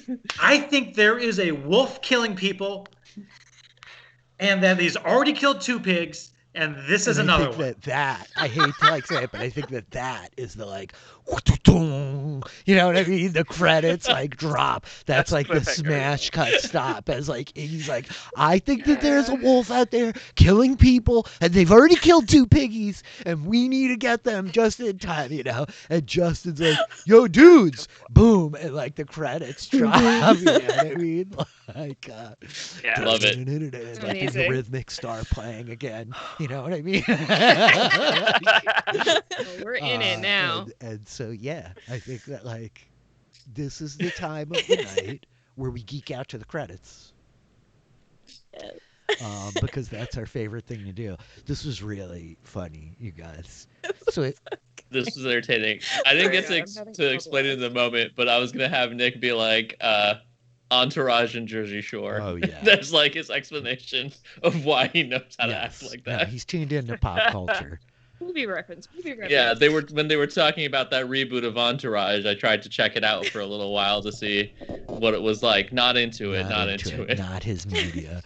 So yeah, at the end of the session, when the credits roll, we go around the table. Each player can answer one or more of the following questions. How has the crew grown in this session? Which character had the most meaningful interaction with yours? And which of your themes is under the most strain? So why don't we go around? We did it backwards last week. Why don't we? Does anybody want to just volunteer and jump out? What do you guys think? I think I've. Okay, I've Jonathan. Oh no, go for it. No, go ahead. Okay. Yeah, I think for Jonathan, the most meaningful interaction was Escher jumping up in the alleyway and kind of coming to his side and just really being there for him. Because I think a big part of his whole thing is trying to do too much alone. So I think that meant a lot, having somebody right by his side. No, I mean, we did call on that weakness. I think all of us are kind of that way. Yeah, it's interesting. You're all very different and independent individuals. So this team building vibe, I'm digging it. And Escher was right there and literally physically had your back, right? So Escher had the most meaningful interaction with Jonathan. Add 1 help point, probably, right? Yeah, I think so. Yeah, really. You take a help point with Escher. Cool. That's Jonathan. Who's next? I was going to say for the how have we grown, certainly we answered a bit of a question, our main question, right? Are we the only ones? And the answer is very much no, as we have, we had a hunch, but we officially met someone else who is, for for sure someone else who's powered, and obviously Justin just doesn't know it. That's an interesting thing. So the question is, do you want to recover your burned library tag, or do you want to mark improvement on your crew themes? Man, because if we give it attention, we get to like do a new Yep, you're thing, at right? 2 out of 3 now, so we could like improve it. I'm gonna say let's Okay. improve it. Let's Okay, do this. mark attention. Let's come back to that, and we could talk through it after we finish geeking Interesting. out on the credits. So that was Nick. That's Jonathan. Who else? I'm gonna just start. I went first last time, so I'll go Okay, last I'm this just time. gonna start picking on people. Lyra, you're next. I was actually also going to say Escher, like Had the most meaningful interaction. just kind of yes, because they were just kind of like, yeah, Lyra again, like she was gonna go off on Mhm. her own, and Escher kind of stepped in to like go with her so that she wasn't Escher alone. did this a couple of times. Escher was like, no, let's not make Lyra walk back to the gym alone. No, let's not send Even Lyra if that upstairs was- alone. Like, Escher was like very much had Lyra's back in that way. Cool. So you're going to take a help point with Escher? Okay. Yeah. So that Yeah. leaves us only with Escher and Iggy. Escher, where are you at? I would like to figure out how to get our library tag back because that feels useful got to it. It us. is. I got that if you want to take something else. I don't have an answer, but go ahead. Well, I think like we really, once we got into the club, it was really kind of about dividing and conquering in terms of who was investigating what and who was doing what. So I saw that as brain trust. Mm-hmm. We were kind of attacking things from different Yep. angles. So Well, Yeah, no, we Bugs from all definitely, like, angles is played- I literally know. one of our things. Yep. That's. I guess I would go with that one. just Sorry. for the folks watching, right? Like your characters are each made up of these 4 theme books, and they each have like power tags and weakness tags on them. But the crew itself has its own theme book. It's like, imagine a card. It's just got 3 power tags on it. The only one we've really seen in play so far is library, which is sort of their area of operation, their base, their headquarters, for lack of a better term, right? But a couple of the other things they have there are that they're like a brain trust. They're all like smart people informed in different ways. So when they put their minds together, it's like greater than the sum of its parts type deal. And their other power tag is approaches from all angles, which could have been called on for like a number of these interactions with the club tonight. And so you're just saying like you guys executed on that. Like you came into the club, you divided, you conquered, you were all over the place. I think that that's fair. And so you want to recover the burned library tag? Okay, very fair. So that leaves just Escher. Escher was everybody's MVP tonight, quietly, by just like being Apparently. backup. What is Escher feeling?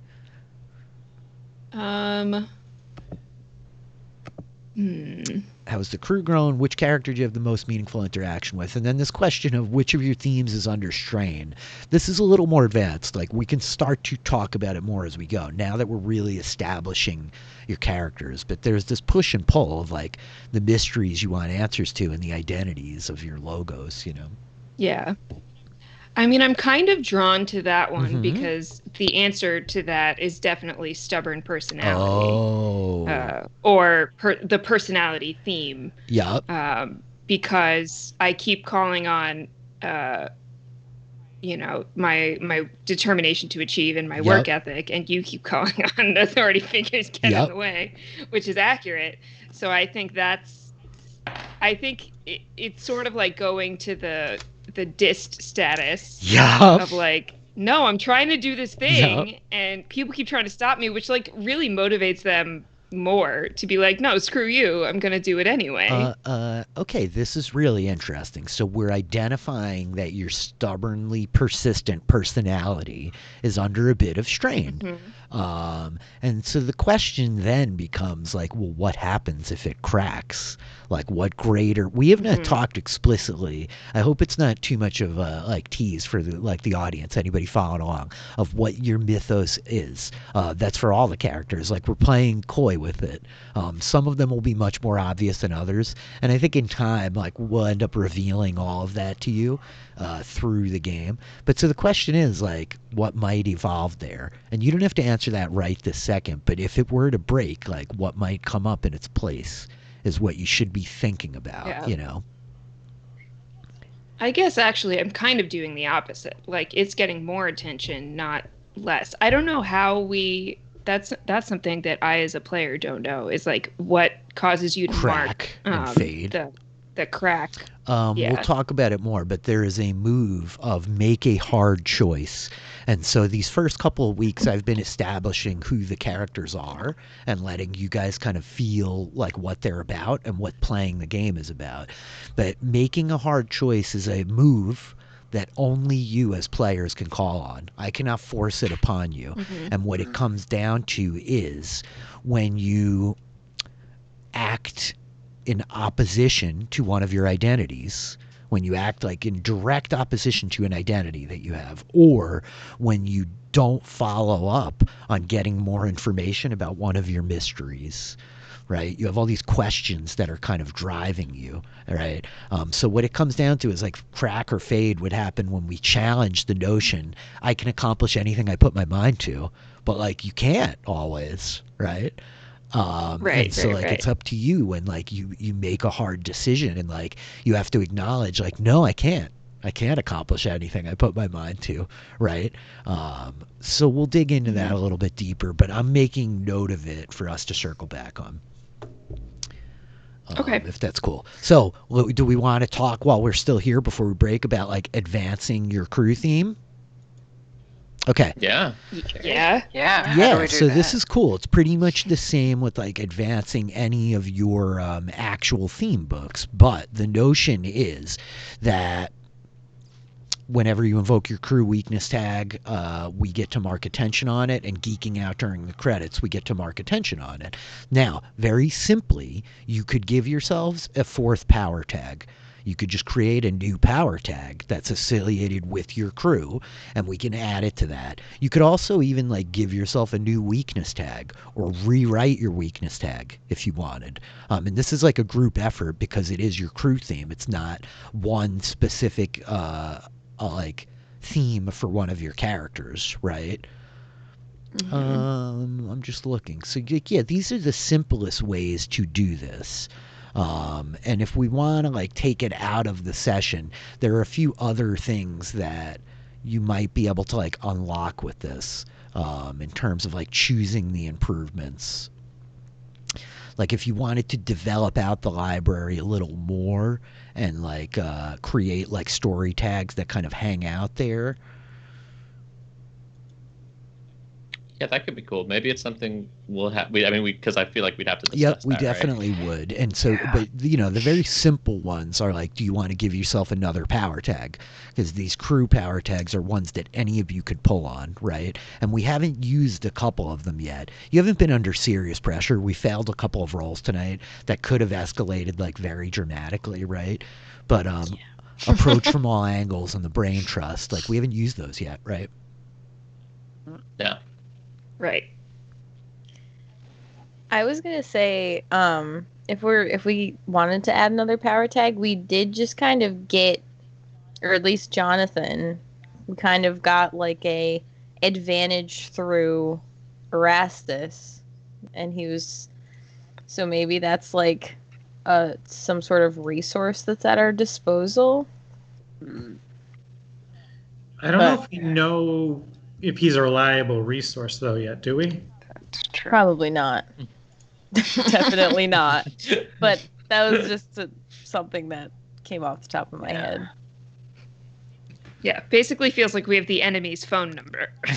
Right. I mean, Escher also has a phone number, but that's a separate story. Phone number. So Is it? Are they keeping the cocktail napkin as a keepsake? Yeah, 100%. I said I would. I love it. yes. They said they would keep it in their pocket. They're going to keep it in their pocket. Okay, so should we just put a pin in this and we'll talk about it between now and next week? When we open up Yeah. next week, we'll Yeah. figure out what Yeah, the we'll advancement unveil is. it. And then that way it's like This group almost of like a people who reveal, picked too. the library as their place would like to do some more research. Yeah. before Yeah. you make Go a figure. decision. Go Yeah. figure, huh? You guys, this was super fun tonight. Like we went deep in. We got some like fun. oddball pairings. I enjoyed this. I hope you guys feel like you're making progress digging a little deeper. Oh, Okay, cool. yeah. We met like a lot of interesting love people. this. What were you gonna say, Kev? I mean, I love Kurt's theory here of the three little pigs and the big bad wolf, and I'm like, oh man, if this pays off, that's gonna be great. But... It's adorable that you're calling the fact that this is. Kurt said in the chat, it's like playing the Party Quirks game Yeah. from Whose Line Is It Anyway? And that's so accurate. It's It was like very accurate. Rich was like, my father was a bricklayer, but I used to work with brick. I worked with wood. And it could withstand a hurricane. I'm like, Think of a strong breeze was gonna blow through. Oh my god. Incredible. Yeah, oh yeah. Immediately when you started asking, I was like, he's doing a Three Little Pigs thing, which could be it, but I mean, I don't know, I'm maybe more confident. I don't know. Maybe it still is, but I'm very, very, very confident about the second little pig because he just started having this fascination 2 months ago with woodworking, but I'm less confident about the wolf thing. I mean, that's just like Bob Vila is a woodworker. But he's also alive and doesn't have a strong mythos behind him. Does he not? That's your opinion. I asked if he liked old houses Andy because doesn't Bob work. Vila's Yes, series was Melissa this old brings house, this and up he in was the like, chat. Justin keeps kosher. It's true. He does keep kosher. Build a Doesn't bro. eat pork. Does not eat Build a pork. bro. It won't eat that swine. It's Yeah. ham.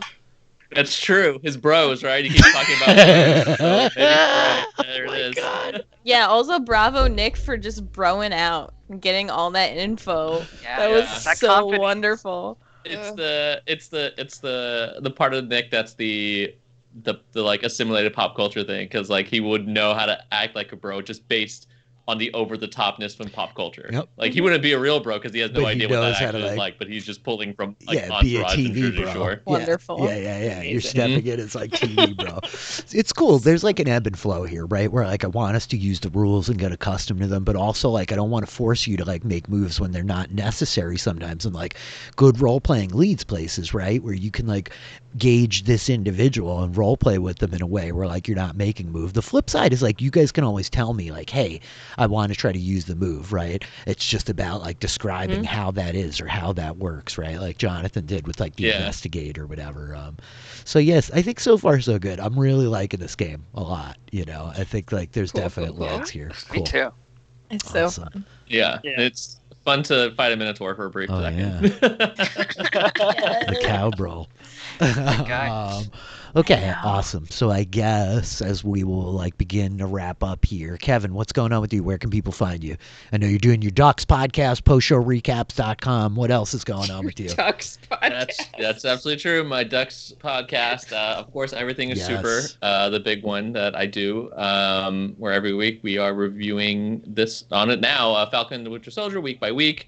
You can follow me on Twitter at Kev Mahadeo, and you can check out my website, themahadman.com. I think those are the majority of things that I have to plug. I started watching Invincible. It's awesome. Nice. If you enjoy the comic, you should definitely check out the show. Incredible voice cast, extremely violent. So I prepare for want to that. check that out. Okay, cool. Everything is Super, one of like my favorite podcasts. Quietly, I'm just gonna jump like right to you, Zed. Like, what's going on with you? Because your like activities in life are threaded closely to the Everything is Super podcast this week, especially.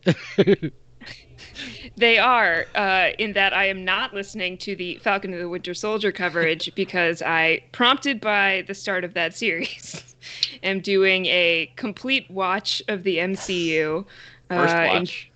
first watch of Wow. most of the movies. I think I'd seen less than 5 before 2 It's weeks ago. impressive. At this point, I've watched 15 movies in 13 days, and I'll probably watch another one after this. Nice. That's my life right now. I'm also podcasting about Final Fantasy VIII with Josh on Post Show Recaps, and we're having a great time podcasting. And we are also playing the game. No, I'm being a little glib. I'm having a great time. I'm having a great time playing video games and watching movies. No one knows who I am. It's fine, and I'm playing a lot of D&D over in the Discord. So Oh, come yeah. hang out. We're having D&D a blast. extravaganza. Go check it out. Zed's got the best takes on the MCU. I'm enjoying them. It's really good stuff. And Final Fantasy, get hyped. There's a Final Fantasy 15 movie on Netflix this week, which I was like, oh yes. What? Yeah. It just like came out of nowhere. I've not like heard anything about it. 15, not my favorite. I'm ranting now, but Well, speaking of bros, am Oh, I right? yeah. Like, 15 is Yeah. basically the 15 bro is like Q bros in a convertible. Even more than Oh 8? no, Zed, it's literally Oh, God, nothing yes. but 4 bros. Oh, Yeah, it's like the man. nerdy bro, the big jock bro, the emo bro, Doesn't and then it the start with emo they're like bro on with a glasses. like it's a bachelor party Yeah. basically at part Yeah, of it. it's exactly what it is. They're like, it's very heavy stuff. It's the exact opposite of heavy, actually. Sheldon, what's up with you? Where can people find you? What's going on with your life? Yeah, actually today I cooked a bunny Ooh. cake, which you can find on my Instagram at ShellDumb. It's my name, but just dumb at the end. And then I also host a podcast with my wife called The Anglo Files, and we Yes. talk about British TV and movies.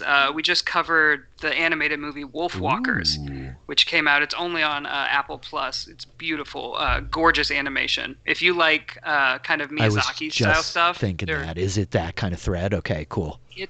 it's that, but if it's much more Irish inspired Got it. mythology and very like Gaelic and old world Fey magic. It's beautiful animation. He's done 3 movies. I highly recommend all of them. But yeah, Wolf Walkers, phenomenal movie. That sounds Yeah, awesome. it does sound awesome. I just recently rewatched a bunch of Miyazaki stuff, and I watched like Spirited Away and Princess Mononoke like just a couple of months ago, and was so like, my God, I forget how much I love that film. But yeah, very, very cool. Okay, awesome. The Angle Files, I will check it out.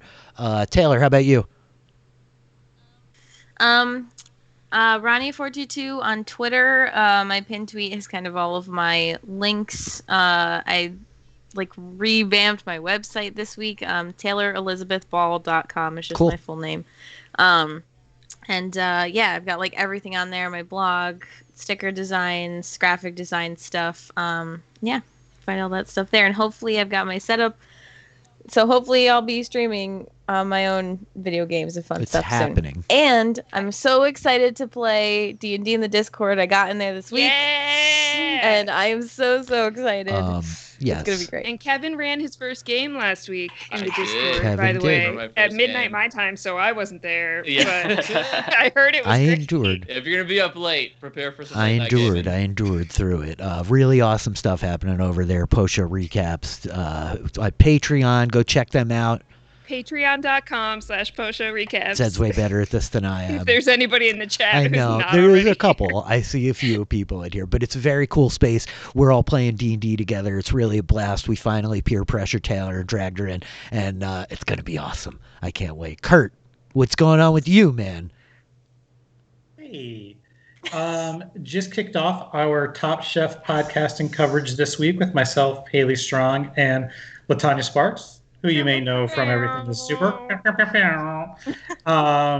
And we actually just recorded our first podcast today that premiered this past week. That was a lot of fun. Looks like it's going to be a great season.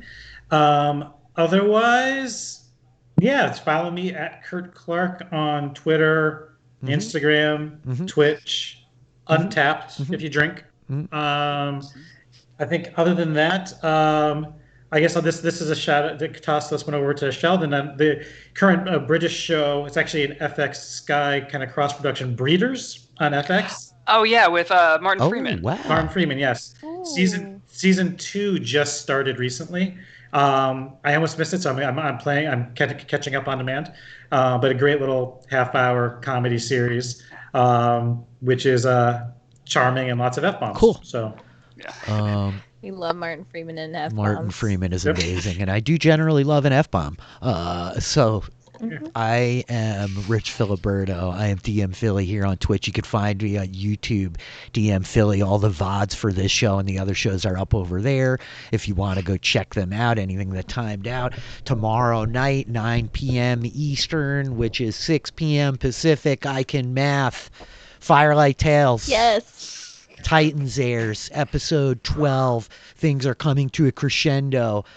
Taylor died last week. I killed Taylor's I did. character, and thank God Thank did. God, you guys. There was an NPC in the scene. The first of the NPCs that they've met since like the second episode, by the way, that had one third level cleric slot left and cast Revivify. But I totally just It nuked was- Taylor on a saving throw. Wow. No I was saving throws, terrified, nothing. Taylor. Ouch. Massive My, damage. I started which like Rich is familiar sweating. with. My heart is like about to like beat through my chest. I'm like, oh my God, what do I do I was now? in utter shock. Like I need to have the art all redone. No, I was crazy. thinking about your emotional well-being first, not the art. I swear. I was panicked. I really was. But so things are getting hairy there. The adventurers, youths from the village of Erkengard have been like fleeing through the mountains, pursued by the evil empire. And they find themselves now with a group of 13 dwarves. Nay, only 12, for one of them is dead. And there's an ancient tomb that they want to get into. But between them and the tomb lies a minotaur riding on the back of a blue dragon. What will happen? I don't know. So come check that out tomorrow night.